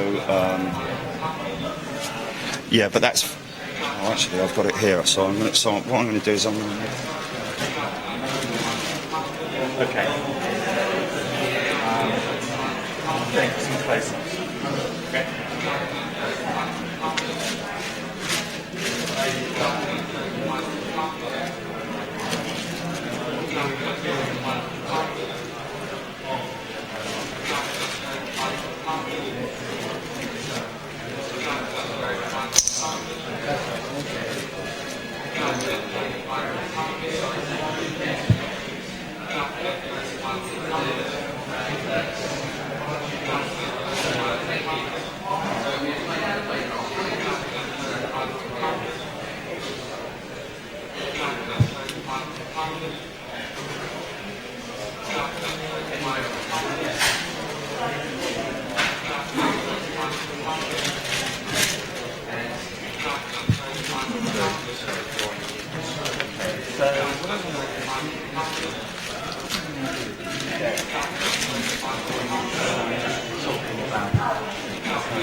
Right.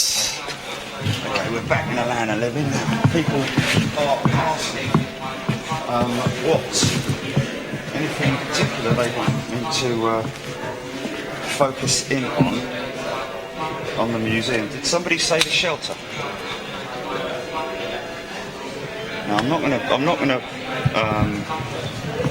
Well, there are two different types of shelter here. No, it's not over. Okay, can you? I just want to check the audio, Julie. You just. I'm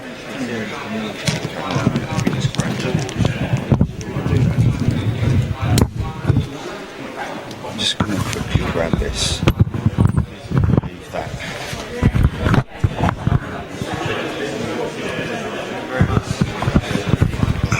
One second.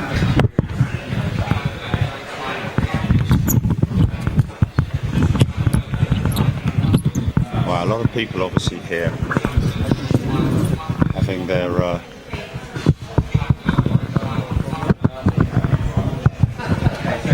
just a bit of a chat with me and then what you got? I'll let you do it, Mike.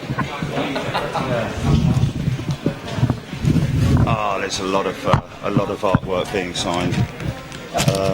Now, okay. So let's just have a little look here. So now these gentlemen here, folks, obviously. interesting history and mostly not UG, but also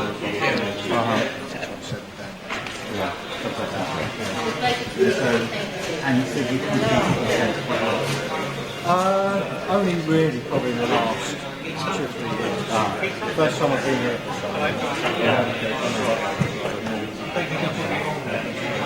because I've got a couple of prints,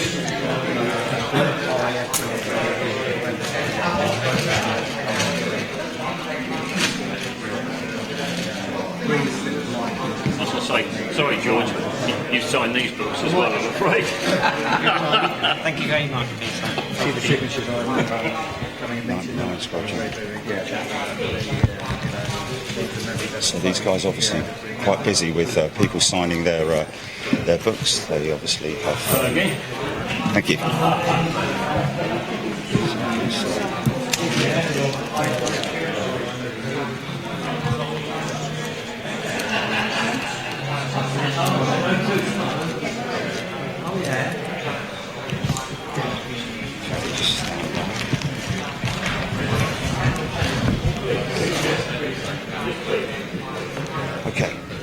we'll leave those guys to it. Okay, is this the shelter that obviously in a lot of the gardens in the south of England during the Blitz, London, obviously quickly put up, and of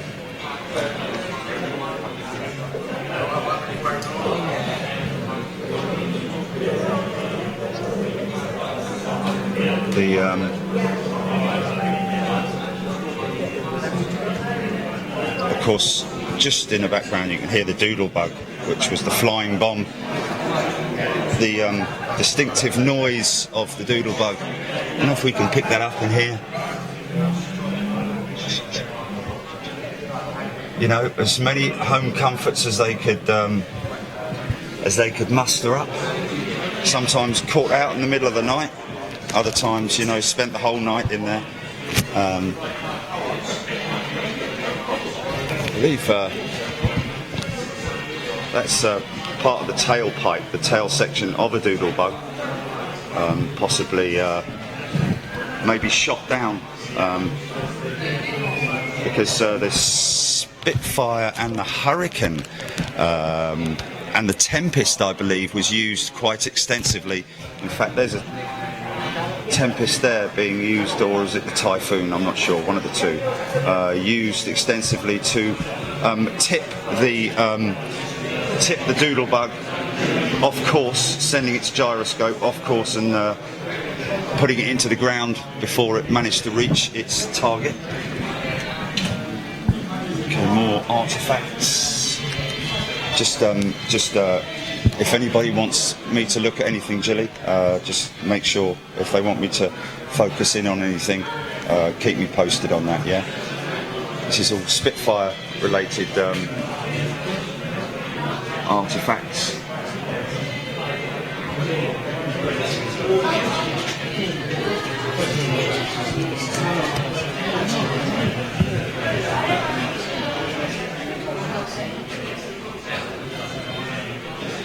Control column.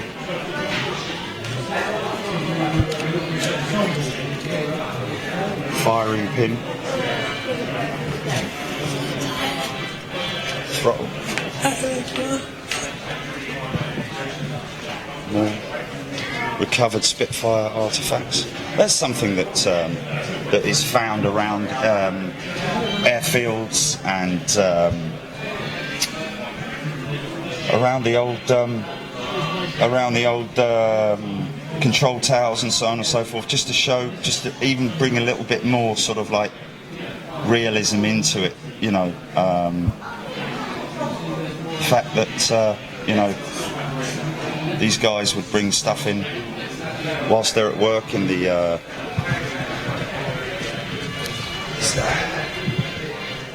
hub body,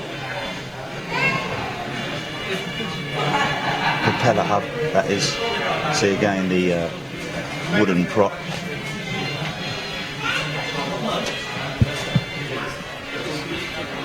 Air raid siren, look at that.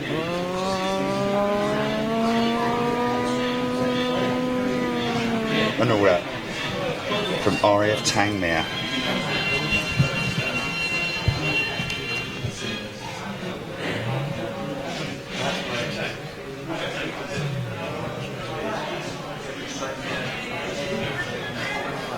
So we've had a look around here.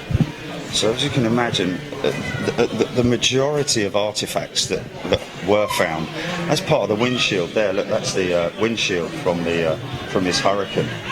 See how thick the glass is, obviously, to withstand a fighter attack as best it could. But a majority of artifacts that were recovered, that have been recovered, are obviously fragmented.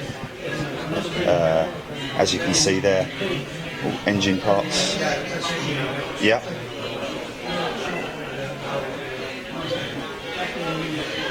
Oh, interesting. Paul Maskell asking about ejection seats. Well, obviously, the ejection seat was something that was brought on a lot later in the war.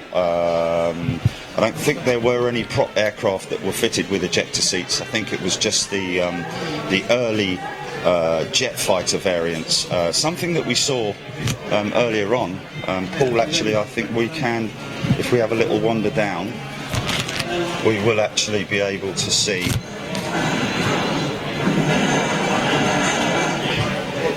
We'll go into the workshops and have a little look. And I'll show you an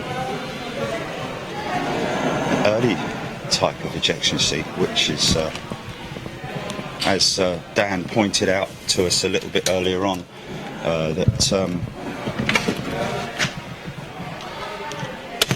this particular restoration project, even though it's not from the Second World War, I believe these were an early form of ejector seat.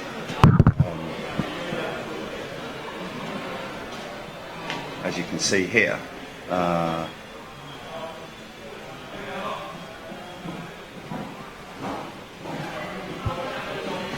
that stool actually, deep in here. I believe this is an ejector seat. Seeing the sliding segment of it was obviously, you know, let's just have a little look round here.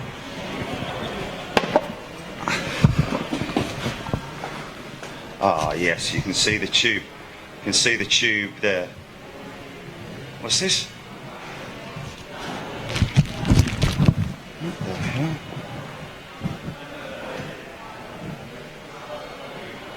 What happened there? Are you there, Julie?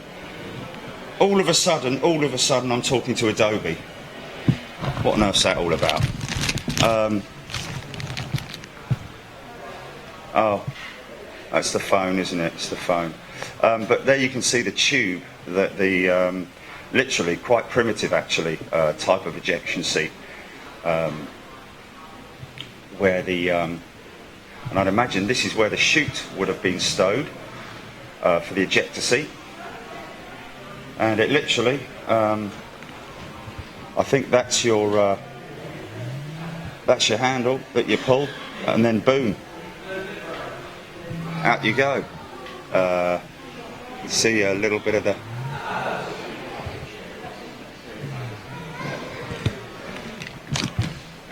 so I think that kind of gives you an idea of the ejector seat. Okay.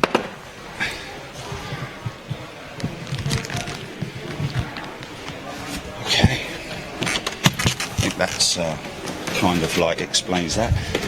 Oh, mind that. So look at all these artifacts from the beaches, basically. See what you can find when you go down the beach and have a real good look. Because of course, especially a lot of these places are recovered from the beaches at Normandy. Still stuff being washed up and exposed on those beaches. Like for instance this here, look. This is from Utah Beach in Normandy. Some of this, some of these artifacts, which is highly impressive. As you can see,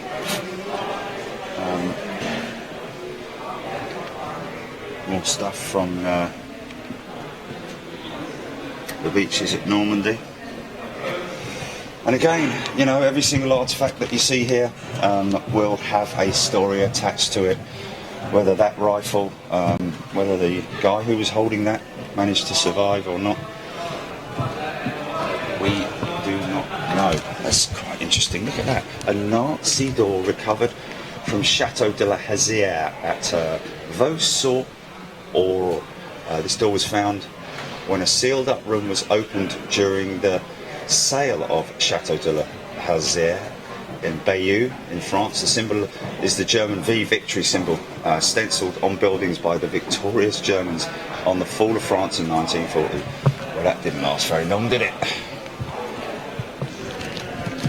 So, excuse me, more artifacts. P-38 Lightning. See how crumpled that radiator is? Look at that. That's all from impact. It just goes to show the force of impact when these things went into the ground. And it was whether or not it went into boggy ground or into hard ground. Obviously when it went into hard ground, it just fragmented. That's part of the compass.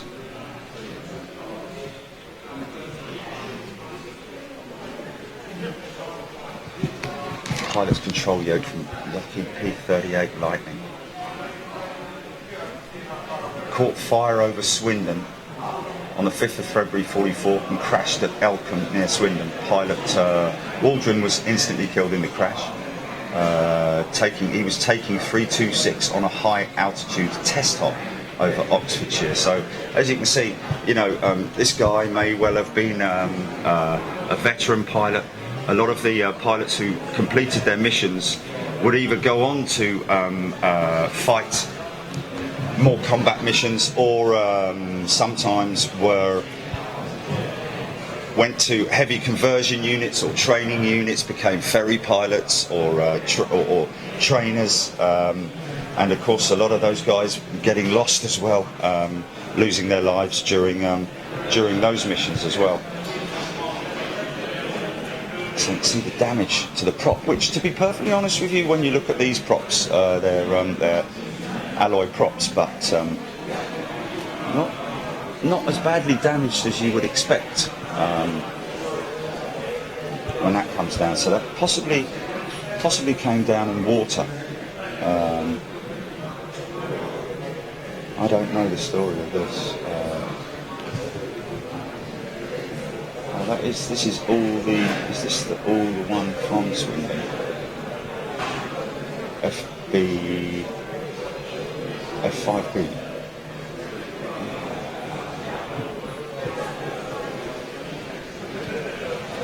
That's what you expect to see with a bent prop on impact. Again, you can see that's possibly a part of a radio set in there, but see how compacted it is from the impact. And that obviously the engine completely fragmented on impact there. See the pistons in there. So like cross section. The rockers.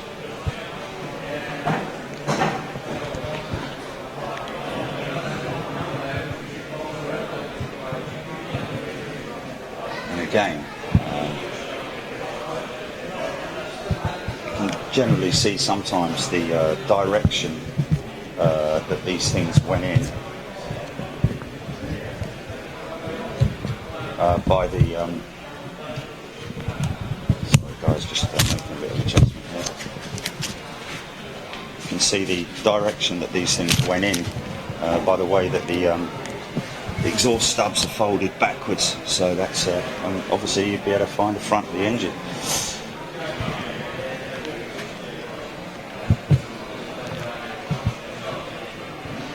This is a Juno engine.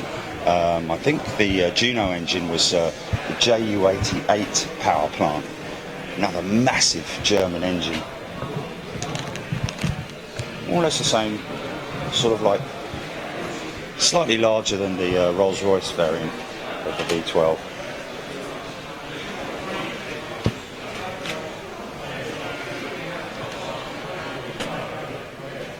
Used extensively in the during the Blitz, Battle of Britain.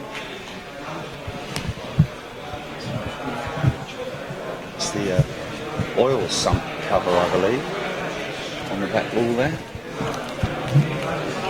Again, this huge Griffin engine. Twin engines connected by a central hub. Drive shaft there. And the hub there. Massive propeller hub. Full-bladed.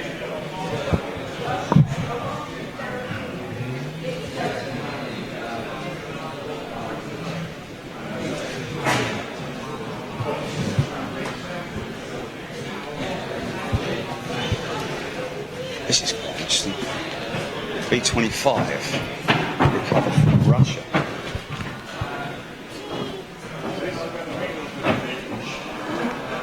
And this a radial engine, obviously as you can see, totally different.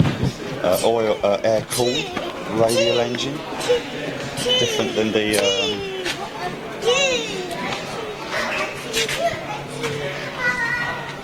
oh, that's fantastic. Clive Cardo's grandson enjoying himself, watching this. So this is the rear-mounted engine that we touched on earlier, which is crazy. It's the only rear-mounted engine variant that I can think of, unless anybody else is able to do that. But as you can see there, this is the Bell P63, and that's where the cannon fire would have come from. So quite easy in terms of target, finding your target and just shooting at literally what you're flying at. One of the engines. Again, another close-up look at that firing cannon, which is highly impressive.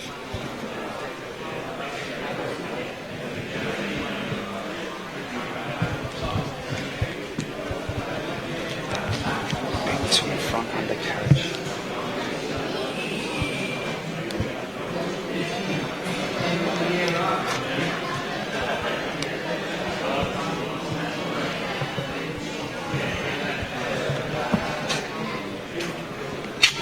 Right the way back to there, they've even got little displays going on over there.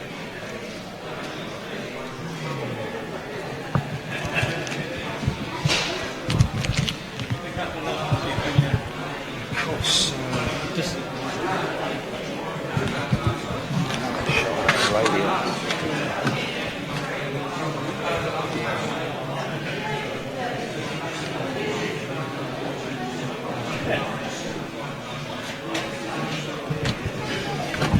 I think a early jet engine right here.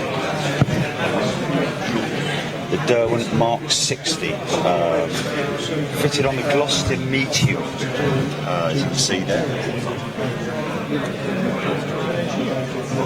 Very primitive jet engine. And have a little look inside this Dakota, if you like. Crew hatch.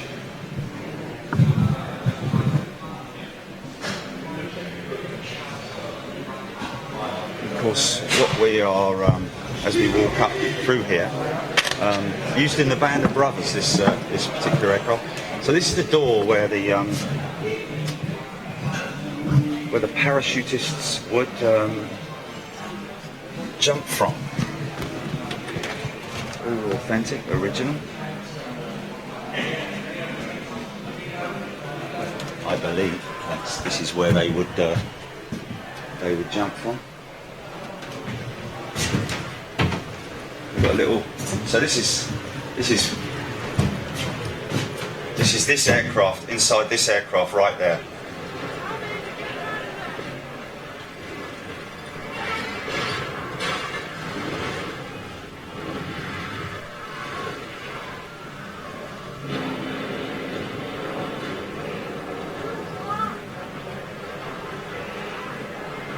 Yeah, pretty intense.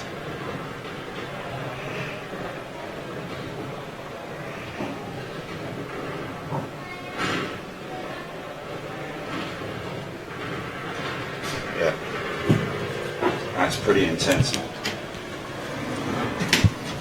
Navigate this position.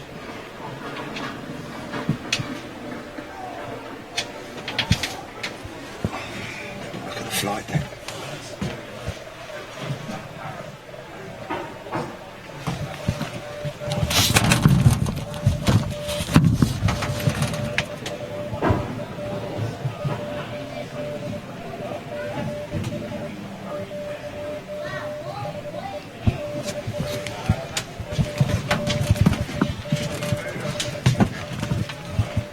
radio up.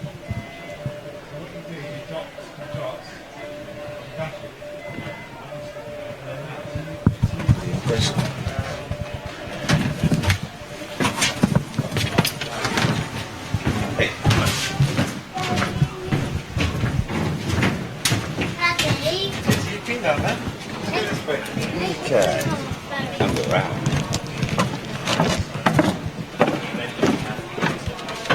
Okay, Dan's a busy boy today. Still there, Jelly?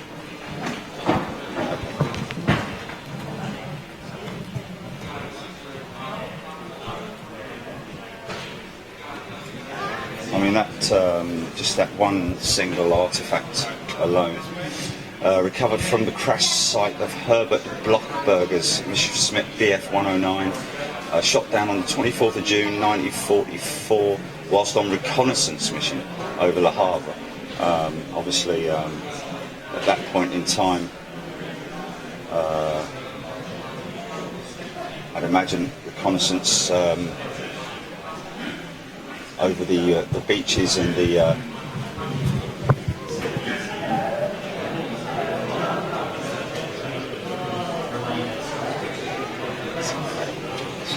there.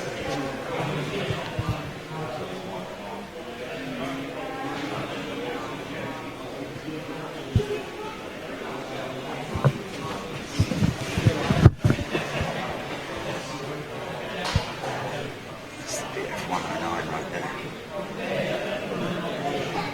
One of the best fighters that the Germans had, as well as that the 190. Morse code? Yeah, there was Morse code. There was Morse code going on in the radiator.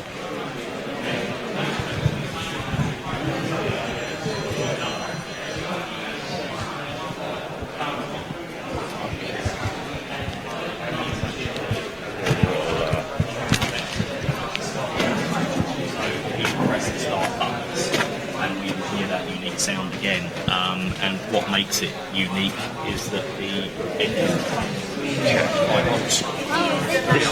This is an impressive restoration project, which, like I said earlier on, the Douglas Invader, which I saw here when way back in the day when I used to come here quite a lot. The interior has just been restored. Brilliant.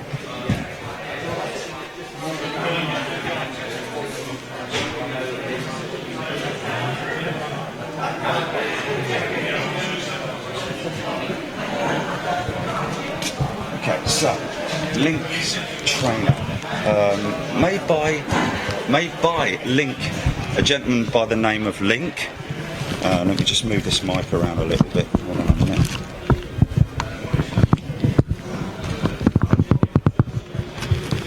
Okay, there we go. So, made by a gentleman called Link. Very early form of flight simulator. Now, I believe that after the war, when the mail service crews were used to fly decommissioned aircraft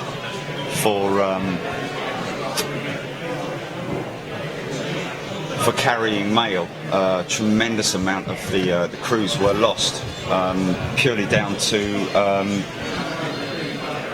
bad knowledge of flying, and so the Lynx trainer was brought back into commission and ordered extensively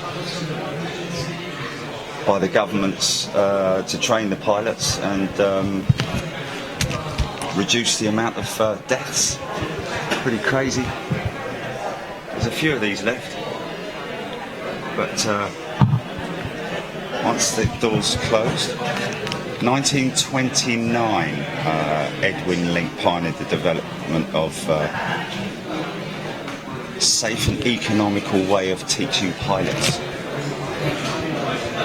So I believe it was initially it was poo-pooed by the government or governments, shall I say? Okay. Shall we go out and have another look? Oh, there's more of these.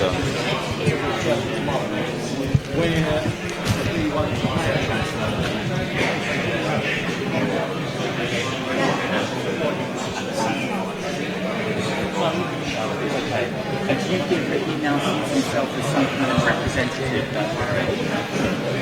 Yes, boys. Now, these guys were air crew on Lancasters, Halifaxes. Some of them either navigators, bomb aimers, wireless operators, pilots. I don't think Mr. Bell's here today. Mr. Bell's a look at this guy's searchlight.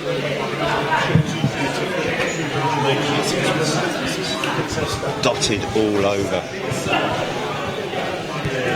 over the UK, the southern part of the UK mainly, obviously.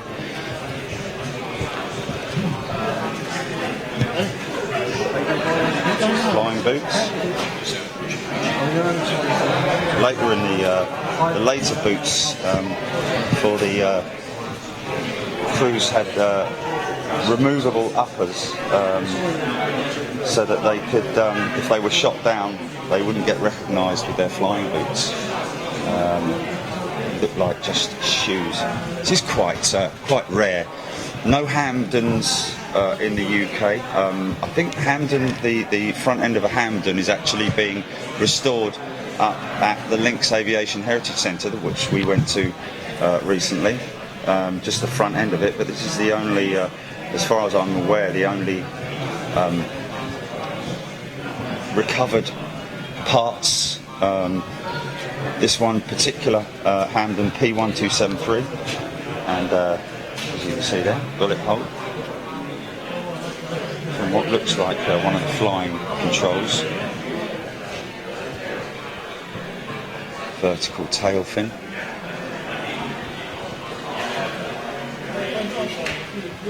Radial engine on the Hamden.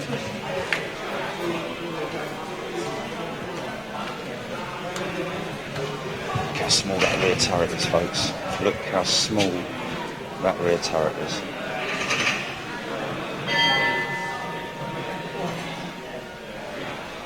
As you can see there, these guys loading it up on a Halifax Bomber. You can see how he swung the turret round. That would be one of the ways, the preferred way that a rear gunner would exit his aircraft if he was, if the aircraft was under attack, or if he was ordered to bail out, he would swing the turret round, obviously grabbing his parachute first, open the doors and fall out backwards and hopefully make it down. This is all Halifax. This is one of the memorials that Dan was talking about earlier on. Get out of the light there. There we go there. So they would, they have created these memorials and dedicated them to the crew that were lost.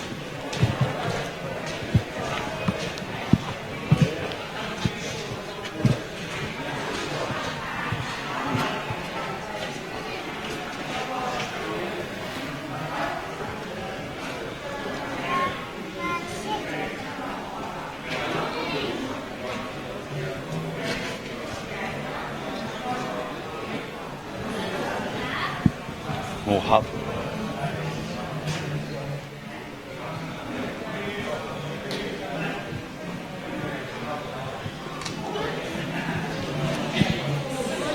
£1,000. There's a £500 there.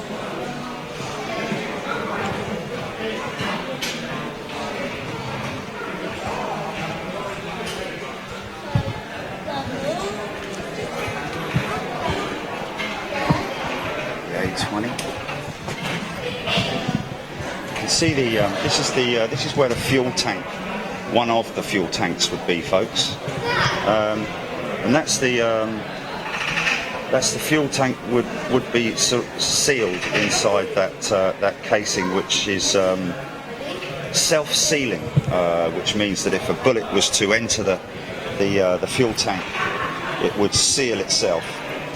So that was something that was obviously developed during the war as well, to potentially extend the life, hopefully extend the life of the aircraft, and also the crew, allow it to get home if it was to come under attack. So this thing would have been just laying in a forest somewhere for many, many years before it was recovered. So going back here,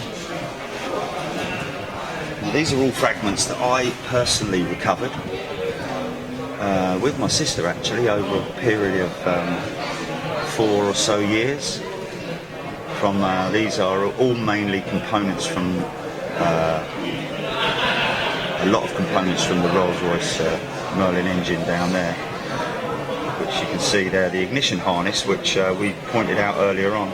So this is obviously, as you can see, fragmented, but each individual component I have identified, and even there, that fragment there, which is on the navigators, above the navigator, he had a little roller sort of with film on it, and a light would shine through that film and then project onto his navigation table to give him an indication as to his location, or perhaps to give him an idea of the target area, so to speak.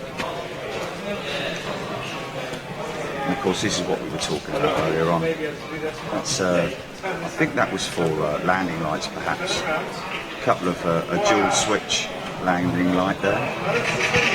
Perspex and other components.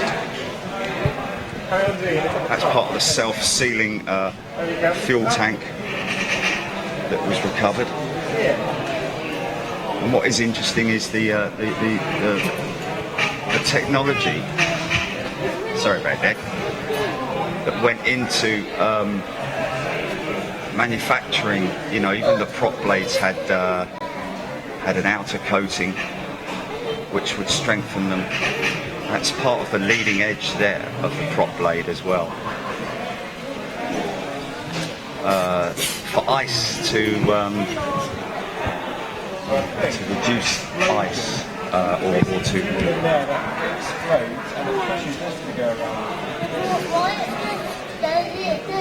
like the hand crank for the prop, if you need for the crew, the ground crew, to hand crank the prop over. Operation book there. From Metheringham, went to the actual control tower at Metheringham one time. There's a Lancaster of the squadron there. Okay, so move on out and go and have a good close look at this Merlin engine outside. Lots of people obviously see. Chili, what's the time now? Okay. So these are the rear doors from a Lancaster Bomber, folks. So you can see how small they are. So you'd slide them either side, and that is the only exit. It's an incendiary bomb, which they carry multiple amounts of over a bombing raid.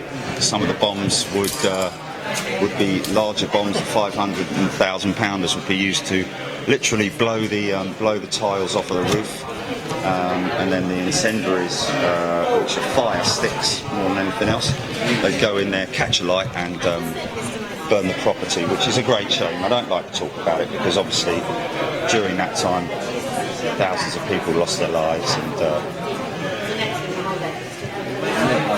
nasty times.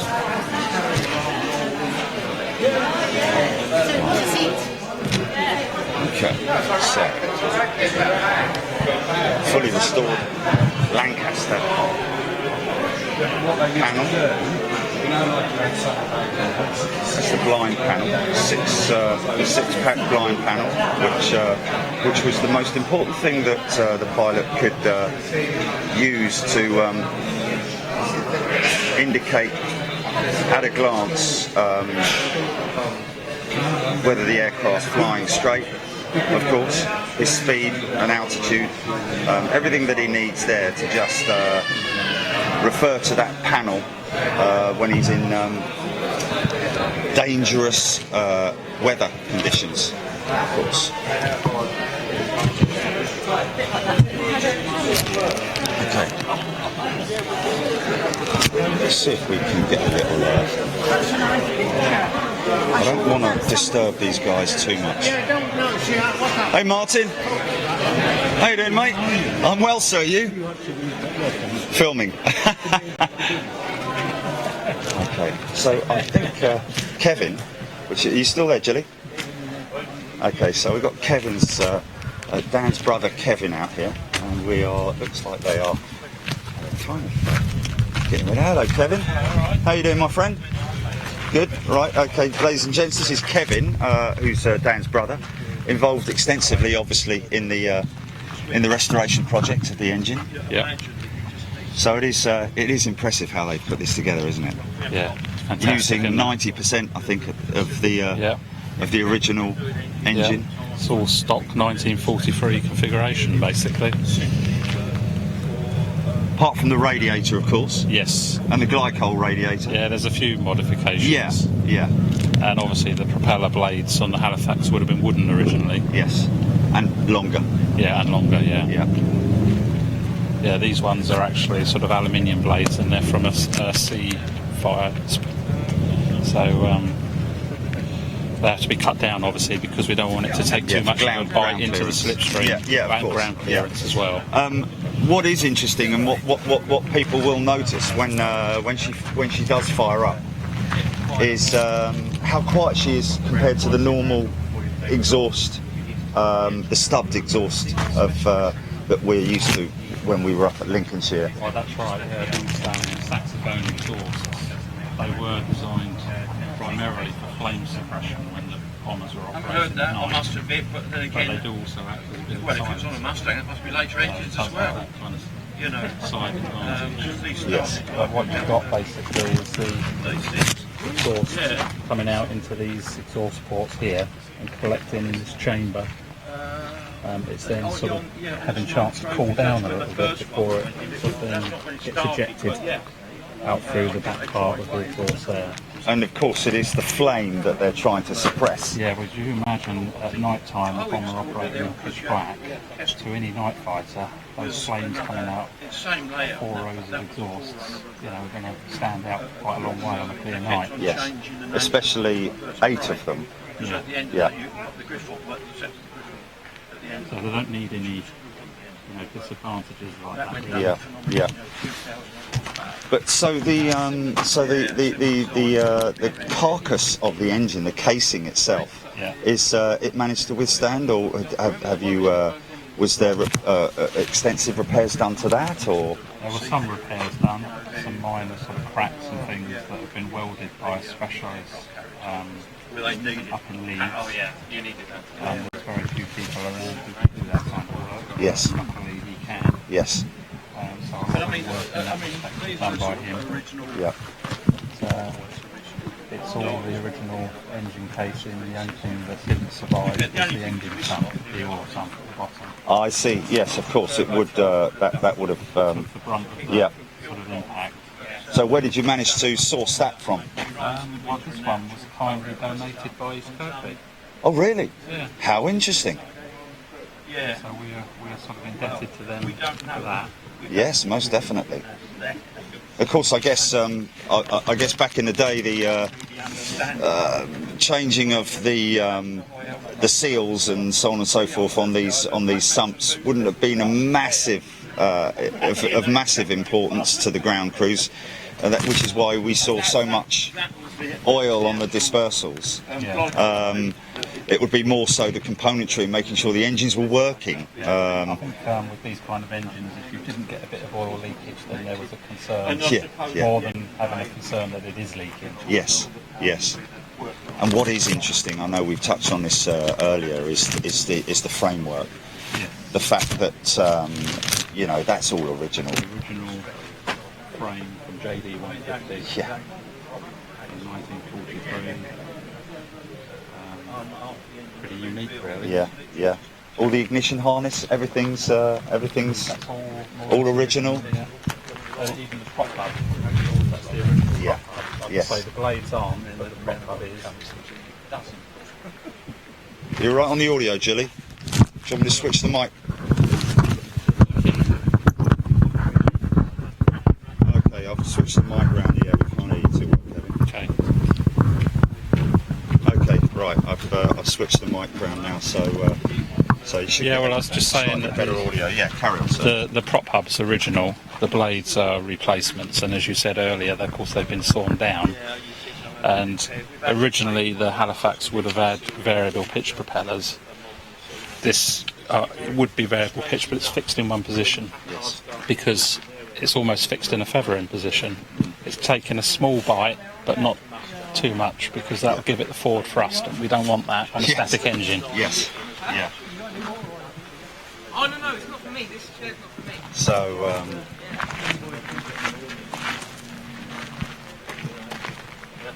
So is the supercharger actually is it actually operational whilst you're firing it up? Is it actually It's not really at this not kind of... maximum operating? No. Yeah. Bearing in mind we have to restrict the RPM on this, because you can't put it up to full RPM, even though it's fairly rigid in the stand. Yes. You know, we can't put it to takeoff power. Yeah. Yeah. So we restrict it to about 2,000 RPM maximum. Most of the time we'll run it a bit less than that. Yeah. And I can see that we're missing the starter. Is that where the starter would have been there? That was, I think, the generator. Oh, the generator, Yeah. right. Okay. But you're using the starter, the original starter, are you? We're using a starter, yeah. Yeah. Most impressive. It is just incredible to think that thing flew, what, 15 missions, was it? Yeah. Yeah. And of course that night in 1943, when it kind of met that ace night fighter. Yeah. So it may have been, like I was discussing with Dan earlier on, it may have been corkscrewing and... More than likely. Yeah. That was so that's kind why of how they got out of the stream. all pilots were trained, you know, that was kind of evasive manoeuvre, textbook evasive manoeuvre. Yeah. And they almost certainly would have tried that. Yeah. Could have even gone into a rudder stall, because this was a Mark II Halifax, was it? It was, yeah. The So it Mark would II have- Halifax is the only one that had the Merlin engine. The other Marks of Halifax Had the had Bristol Bristol Hercules Hercules, radial engines. Yes. So there's, and of course there were different types of rudder on the Mark II to the Mark III. Mark III had kind the of D pointed type. leading edge. Yeah. I say pointed, it's not drastically pointed. Yes, but it's more as you say, triangular than the other one. The Mark III, for example, had a much straighter Yes. vertical rudder. Yes. And they were susceptible, I believe, to, for instance, the HR796. The word was that it went into a rudder stall. Yeah. But that in that instance, the crews were given a chance to get out. Yeah. You know, in this instance, there's a good possibility that, you know, the aircraft was shot up extensively, and Yeah. yeah, And they may not even have, you know, had much warning, yes, because they were just developing, I think, the upward firing technique of getting underneath the bomber firing upwards. Yeah, that's it. The ME-110s, wasn't it? But, Yeah, they showed. that was just coming into play when this was shot down. So. Yeah. And of course, a lot of the some of the German crews were sympathetic. They'd shoot the fuel tanks out, Yep. let the bomber crews get out. You know, others would go straight for the bomb Yeah. bays. In which case, there'd be no chance. No. But the fact that this has gone straight down, it's Yeah, we can In some more or less kind be of sure combat. that, you know, they haven't shot the bomb load out. Yeah, yeah. Some of the bomb load was still with the aircraft when it was found in Germany, and had to be defused.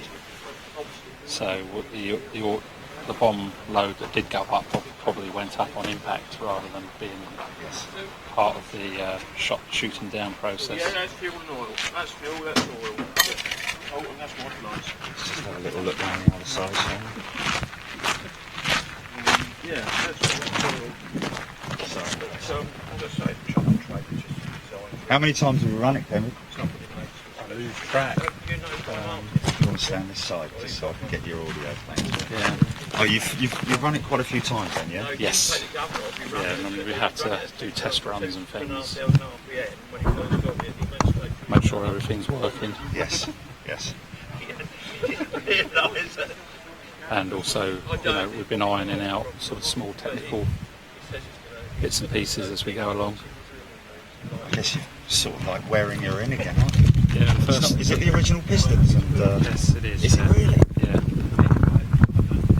So the first couple of times we run it, Yeah. we were getting quite a lot of oil and smoke coming back. And when you took the goggles off, you know, you were sort of left with a clear ring where the goggles were, and the rest Yes. of your face was splattered with oil. But it's improved a lot as it's kind of like everything's bedding in again now. Yes, of And the course, more you yeah. run it, the more it kind of beds in. Yes.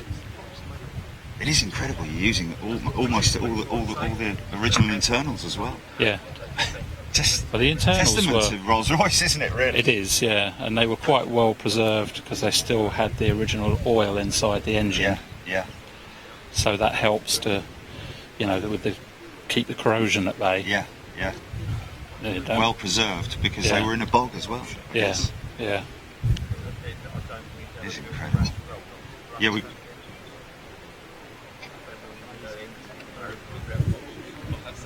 I think that's that on the front of the hub. Is that a counterbalance? Is that some kind of a balance Yeah, on the very front of the hub there? yeah. I think We're not that's- really using any of that kind of mechanism at the moment. Yeah, But it yeah. is original to JD 150. Yes. So we're not sure what's actually inside that. Well, it has been apart, but I didn't take it apart. Okay. So But all the feathering mechanisms and so on and so forth are actually inside the hub, aren't they? technically that could still work, Yeah, but it's yeah. currently, as I said before, Yeah. fixed because the last thing we want is to take a massive bite of air Yes. and sort of the engine's then going to want to fly. Basically, it's going to course. want to move forward at least. Of course it will. So I hope that answers your question, Adrian. And what's the normal starting procedure then, Kevin? Well, just make sure fuel's on. We have to give a little prime of the oil to start with, so that we know there's oil in the engine. Once the engine kicks in, its own pump will sort out keeping the oil circulating. Make sure we prime the engine, and then a little bit of 1/4 inch of throttle. Then start both magnetos, and make sure that after it kicks in, that the oil pressure is rising very quickly. And if the oil pressure gauge doesn't start rising, then we have to shut it down. Oh, really? There's a problem. Okay. Because obviously if you haven't got oil pressure, then you've got a problem with oil circulation, and the Yes. engine could potentially seize quite Yes. quickly if you Yes. continue to run it. Yes. Is that something that comes up pretty quick? The oil pressure. Yeah. You've got an indicator on the panel, haven't you? We have, yeah. Okay, let's just have a little look at that. So again, this is something that was created by one of your crew. Is that right? Yeah, so this is the oil pressure gauge, and as soon as the engine kicks in, we would expect that to start rising very quickly within a few seconds. Yes. If it doesn't rise, or if it doesn't get up to, say, 70 in about 10 or 20 seconds, then we would start to be a bit concerned. Yeah. Yeah. Well, what we'll find is that the pressure will rise quite a lot to begin with, And then as the engine warms up, and we've done a bit of 2,000 RPM for a while, and the oil kind of warms up and starts becoming thinner, if you like, then the pressure will start to drop again. Yeah, obviously It won't drop right down, but it'll stabilise. I think we're getting a little bit too much interference with the other guy talking. Is that right, Billy? Or are we all right? Are we all right? Or I just a lot of people talking all at once. No, is it all right? Okay, that's good. That's good. Okay, fantastic. Yeah, that's good then. That's good. Okay. So the other thing that governs the length of time that we run this engine is the radiator temperature, because generally if it gets up to 100 I will shut it down, because the Merlins were renowned for, on the ground, overheating quite quickly. Right, because they need forward motion with slipstream. Yeah. So, and obviously, although we've got a propeller, we've got a kind of reduced, diminished propeller. Yes. And we haven't got perhaps no quite cooling. as efficient system as it would have had in the aircraft. So, for safety of the engine's sake, if you like, when it gets to 100, we'll generally shut it down. Right. So it doesn't overheat. Yeah. But as it is at the moment, it's behaved itself. Yes, yeah. Incredible, absolutely incredible. Because I remember when these engines came in here. Yeah. And I actually jet washed one of them myself, which was a pleasure to do. Yeah, but you probably didn't think then that it would end up running. No, just incredible. Such an impressive engine. And of course, what you could say is that the Merlin won the war, really. I mean, obviously not this variant of it, because there were more variants of it later on. I mean, I don't know whether it was the double X that was used in the Spitfire or... It was used in the Spitfire, and it was also used in the Lancaster as well. Yes, of course, yeah. So, Rolls Royce must have been... Yeah, that's right. Rolls Royce must have been under tremendous pressure to get enough engines out to power all these different aircraft types. Which is why they were made in Canada as well. Yeah, that's right. Looks like we might be getting towards the moment of truth, so to speak. Yeah. I believe you've got a one of the vets actually likes to fire it up. Well, George Dunn, who was a Halifax pilot, we normally get him to press the start buttons. It's kind of poignant because it's kind of what he would have done in the aircraft. Yeah, of course, yes. Is he Mark II or Mark III pilot? I think he was actually Mark III. Okay. Check with him later. But yeah. Even so, still the same start-up procedure. Very similar. Yeah. Maybe not exactly the same. Yeah.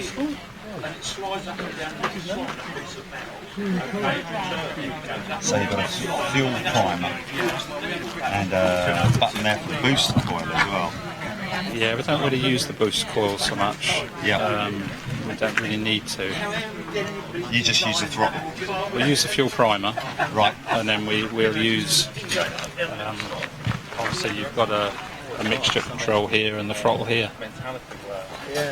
But we're not really doing much movement on the throttle because we can't push it to the gate, as it were.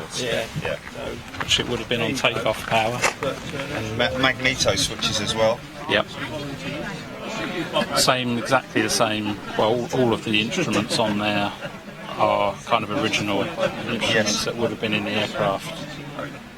So what you're basically doing is you're simulating sort of like a ground run engine test. Yeah, that's up it, as far as you can go. Yeah, using original instruments. Obviously, they're not out of this Halifax. Yeah. They're not even necessarily out of a Halifax, Yes. but they are original World War II instruments. Yes. Exactly the same as they would have been in the panel of JD 150. But for each radiator and oil pressure and boost gauge, there would have been four of them in a row. Yes. Obviously, Yeah. for four engines. Yes.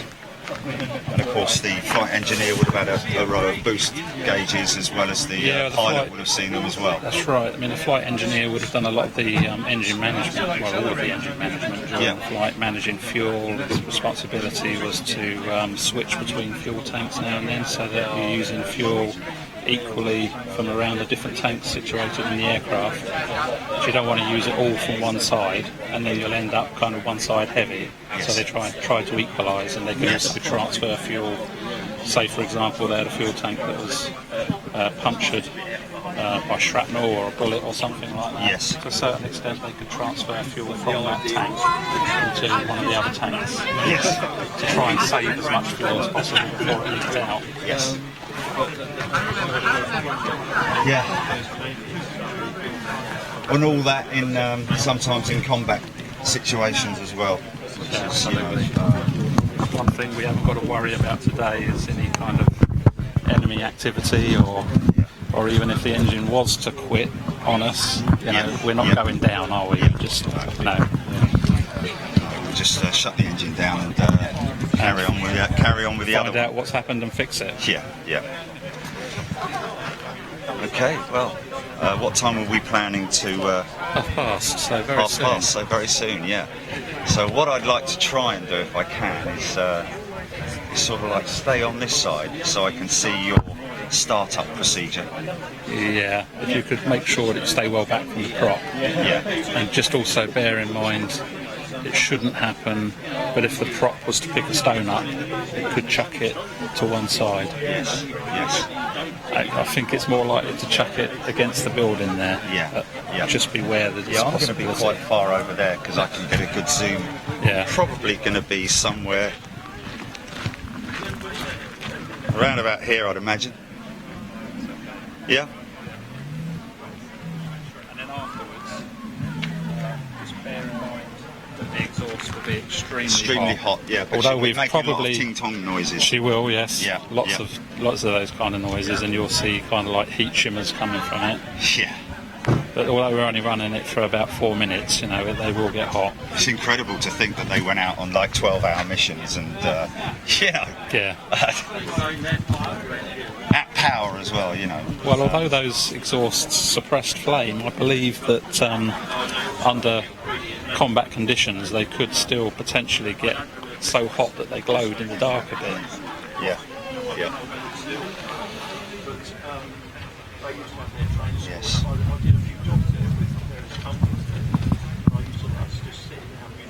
I mean, it is the ultimate, I don't like to use the word boys' toy, but it is the ultimate,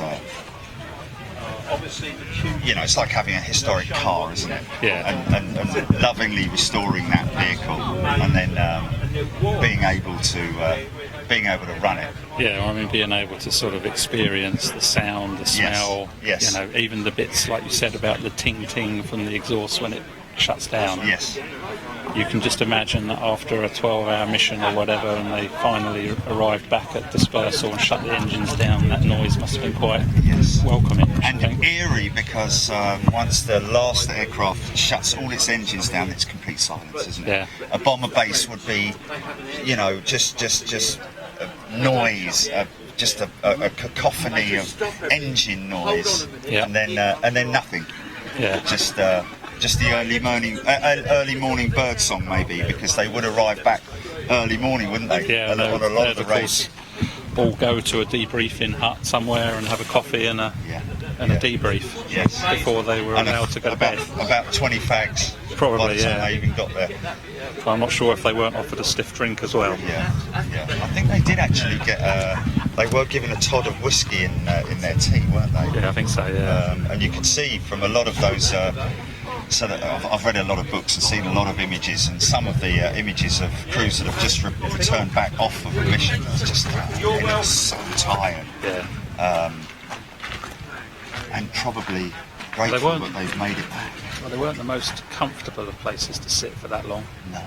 You know, comfort was quite rudimental, really. Yeah. Especially for the rear gunner, freezing conditions. I mean, even with a heated suit, just.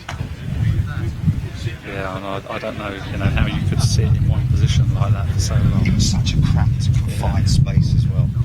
Knowing that, you know, you got a big target written on the back of you. You know what I mean? Yeah. Or on the front of you, if you're the rear gunner. Okay, it looks like we are ready to rock and roll. I'm going to move this mic, Julie, so I've got more of a. Okay, I'm going to let the guys get on. Actually. And where are they? One of the old boys has just gone to the toilets. So I'll just get me in. Okay, so what we're waiting for now, folks, is the bomber crews to the bomber boys who are here today. It's just.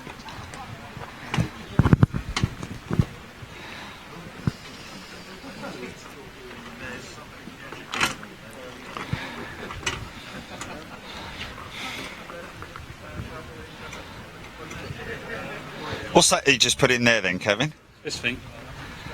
This is an emergency kill switch. Ah, right, okay. So if I click that, everything will... So that's when you see your radiator temperature going too high, or... Well, I'll try and shut it down the conventional way, but this right. is under like an... Okay, so that's that's a complete kill switch. Yeah, I see. Shuts I see. everything dead Yes. for safety reasons. Yes, of course. Yeah.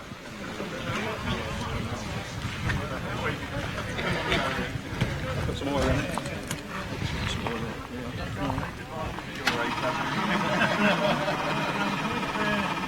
Is that priming it?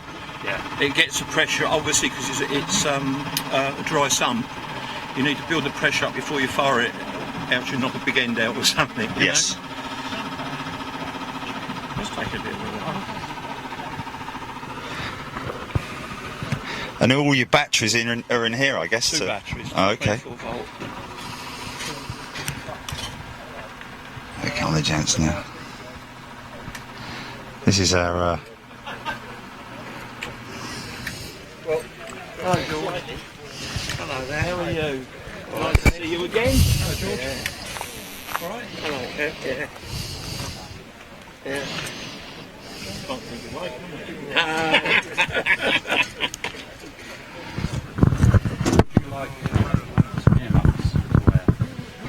Did I wear them before? You did. Yeah. I think you did. We don't need to put them on until we actually start. But it's just a bit loud, that's all. Yeah. So when we do the reading, is it before? Before, yeah. Yeah.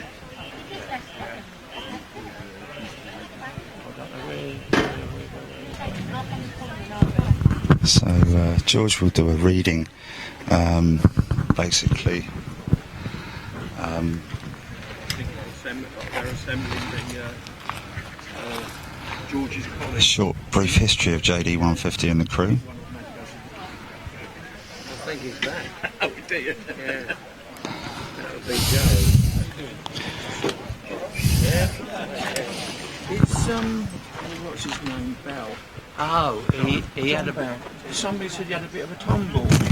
yeah. No, he had a stroke when we were up at Duxford, Oh, which involved a bleeding on the brain. oh, And he's had an operation. He's up and about, but last night he had a bad night apparently.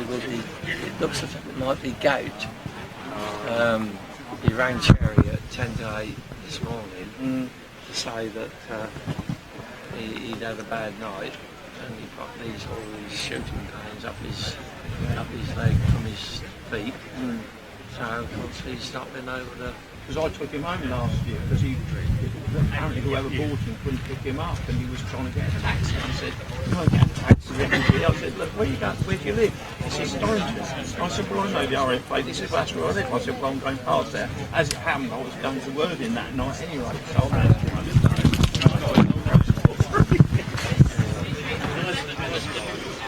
I would say that. Anyway, fortunately we got 2 new people turned up this morning, which was very good.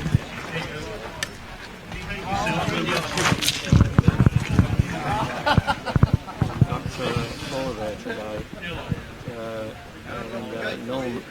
Our original group that we had in 2009, which was about 14, we're down to about 3 now.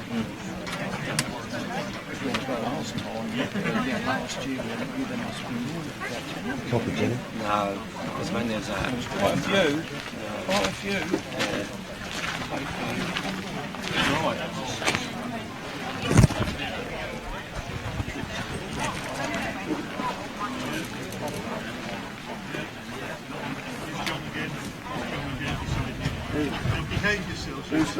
paper there, Daniel. There he is. A bit late in there. So when we start, when you press the buttons, I'll be ready with the primer in case we need to get These two, is it? the throttle there. Those two. Yeah. Yeah. George, if we stand at the front, Yeah. you've got to use the whole story. Yeah.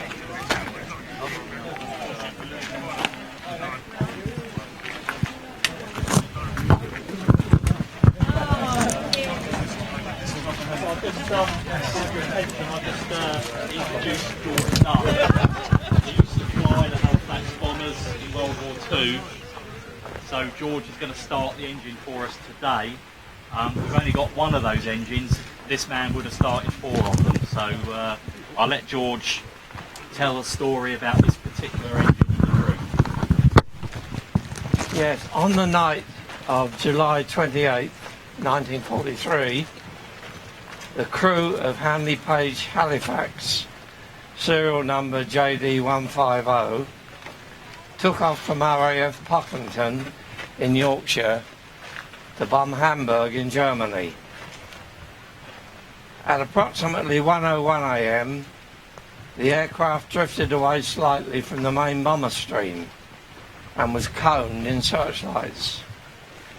Almost immediately, the aircraft was attacked by an Me-110 German night fighter, and JD-150 was set on fire.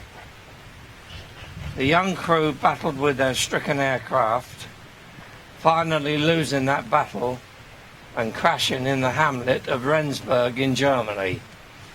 Tragically, the crew perished. In 2010, the German authorities were working at the crash site to clear unexploded bombs. During their work, 4 Rolls Royce Merlin Mark 22 engines and a number of incendiary bombs and other wreckage was recovered. The engines were offered to the Wings Museum, or they will be scrapped. The Wings Museum liaised with both the Ministry of Defence and the Berlin Embassy to bring these engines back to England. One of those Merlin engines has now been painstakingly restored to run again. The original saxophone style exhausts give the sound of the mighty Halifax Bomber, a sound not heard for 75 years. The names of the crew of JD-150 were as follows: pilot Sergeant Gordon Harry Brown, age 19. Navigator Flying Officer William Joseph John Hitchcock, age 32. Wireless Operator Sergeant James Wesley Rook, age 22. Air Gunner Sergeant Edward Goff, age not known. Air Gunner Sergeant William Roy Sinclair, age 22. Flight Engineer Sergeant John Alfred Tyler, age 25. And Bomb Aimer Flying Officer Robert William Allison, age 22. We'll remember them. We will remember them.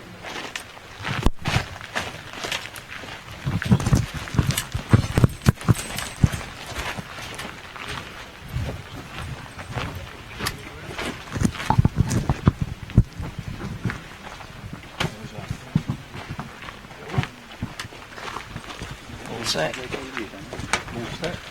Clear prop. Okay.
Woo.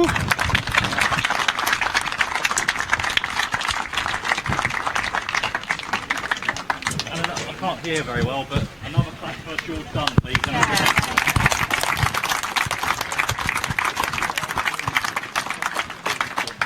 The afternoon one will run smoother now.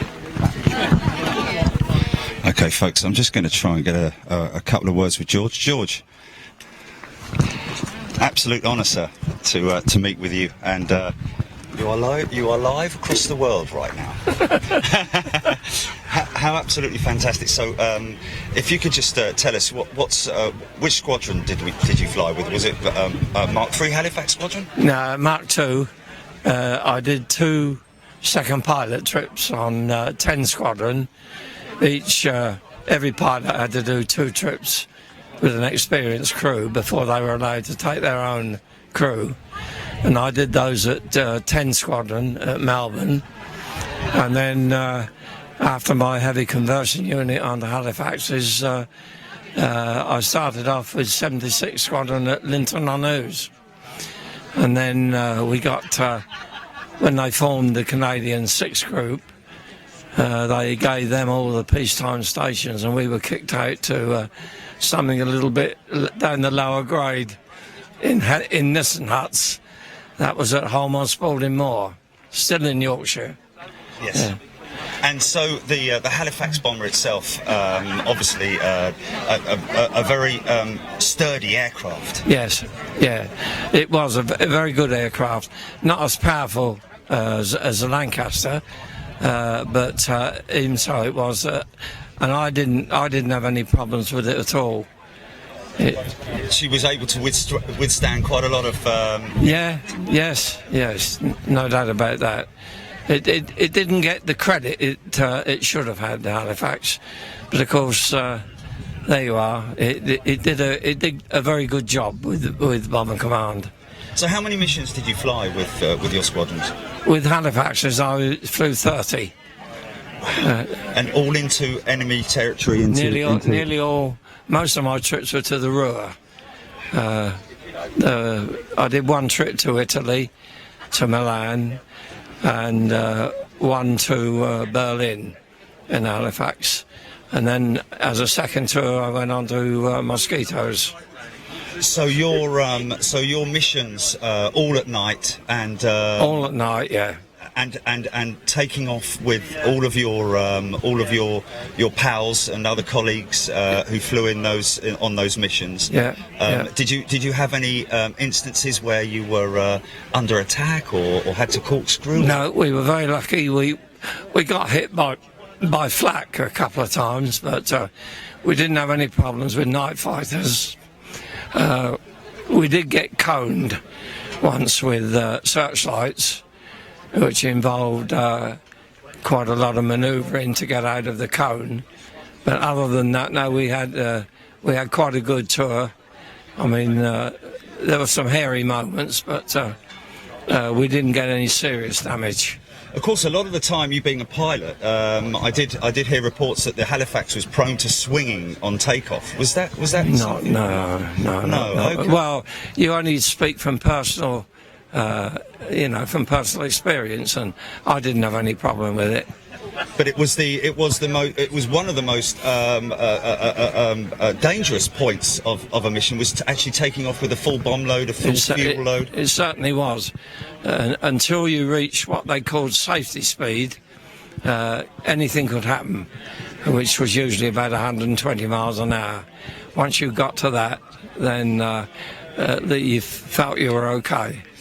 And your crew, we just heard today, JD 150 had a very young crew, a pilot captain who was just 19 years of age. Yeah. What was the age of your crew?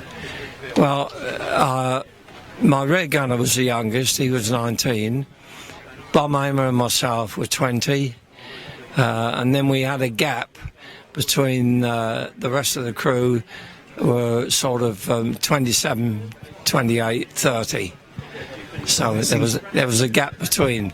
But that's incredible, a 20-year-old commanding an aircraft with 27-year-olds. but back then it was, I think, a little bit different, that people respected each other, didn't they? Oh yes, I mean, basically it was teamwork. If you relied on everybody relied on the other chap to do his job properly, and that, I think, made all the difference to getting through a tour. Yes, and you flew with the same crew right the way through the whole tour? Yeah. Occasionally you had a different gunner or navigator, perhaps due sickness or something like that, but basically the same crew the whole time. And your life on the station itself was I've read stories of hitting the pub every time you got back, seeing if you could get back in time before the pubs close. Yeah, well, we were lucky because my flight engineer, his wife and his mother ran a pub. So, and he also owned a car, a Morris 8. So we seven of us used to pile in the Morris 8 on nights off and drive over to Horsforth near Leeds to have a session at the pub was called the Old Ball. Absolutely fantastic. And in those days you'd had a few drinks and you'd drive back. No, nobody worried in those days. No. I mean, Farrow's the driver. He was pretty good. He was pretty careful. Yes. He was the flight engineer. Right, so he was a sensible one. Yeah.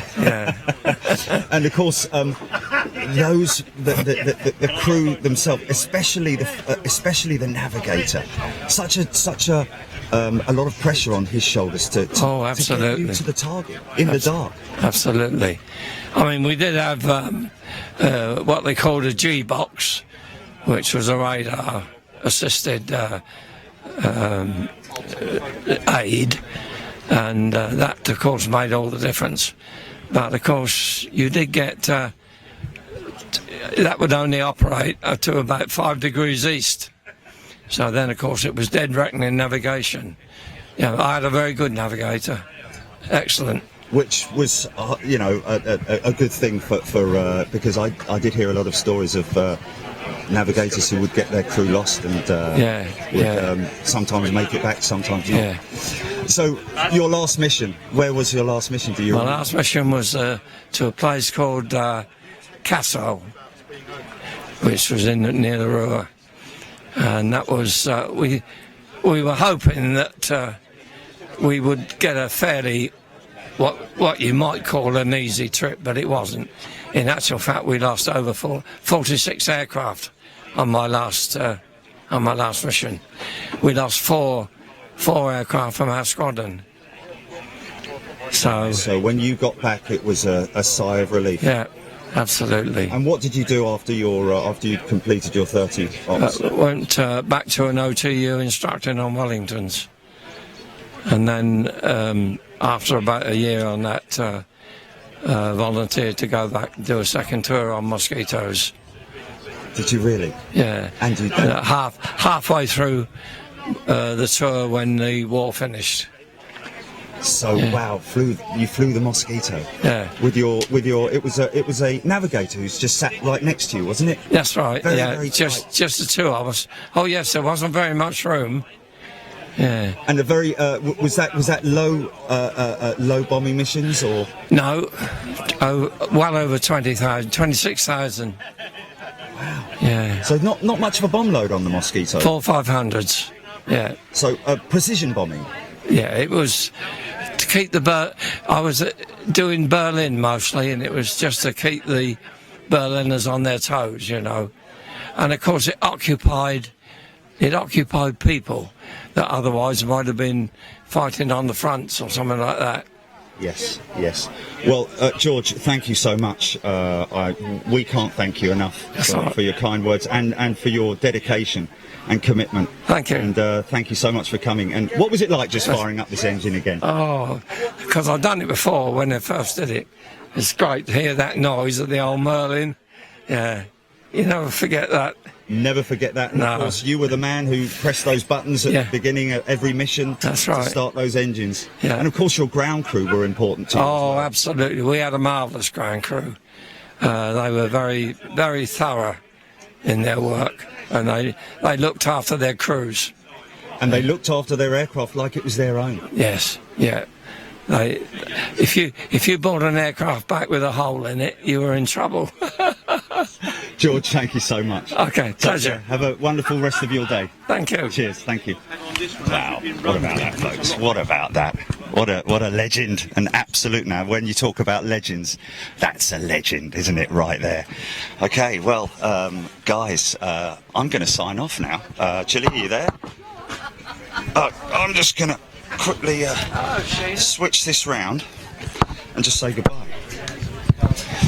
Oh, I tell you what, my arm really aches, I have to say, folks. Thank you so much for tuning in today. Hope you enjoyed it. Look out for notifications tomorrow. Keep on your toes tomorrow. We might be bringing you something tomorrow afternoon. But in the meantime, thanks so much for tuning in, and I hope you enjoyed your day here at the Wings Museum in Sussex. Go and check their website. Is it wingsmuseum.co? Okay, you've got the website there.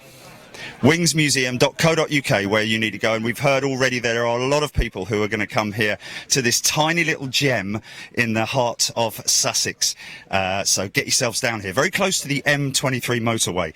So you'll be able to get here very easily indeed. And they're looking for volunteers as well. So, yeah, give the guys here at Wings Museum a call or drop them an email, and I'm sure they'll be very happy to chat to you. Guys, I've got to go because my arm's going to collapse. Look after yourselves, and I'll speak to you real soon. Take care. Bye-bye.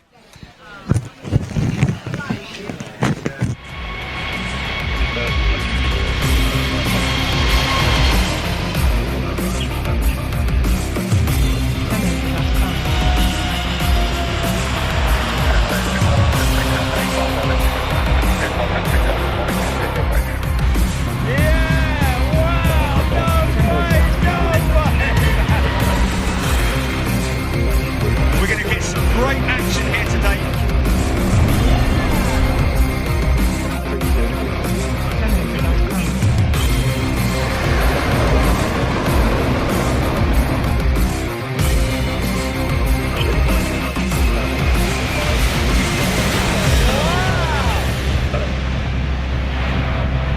You've been watching Big Jet TV.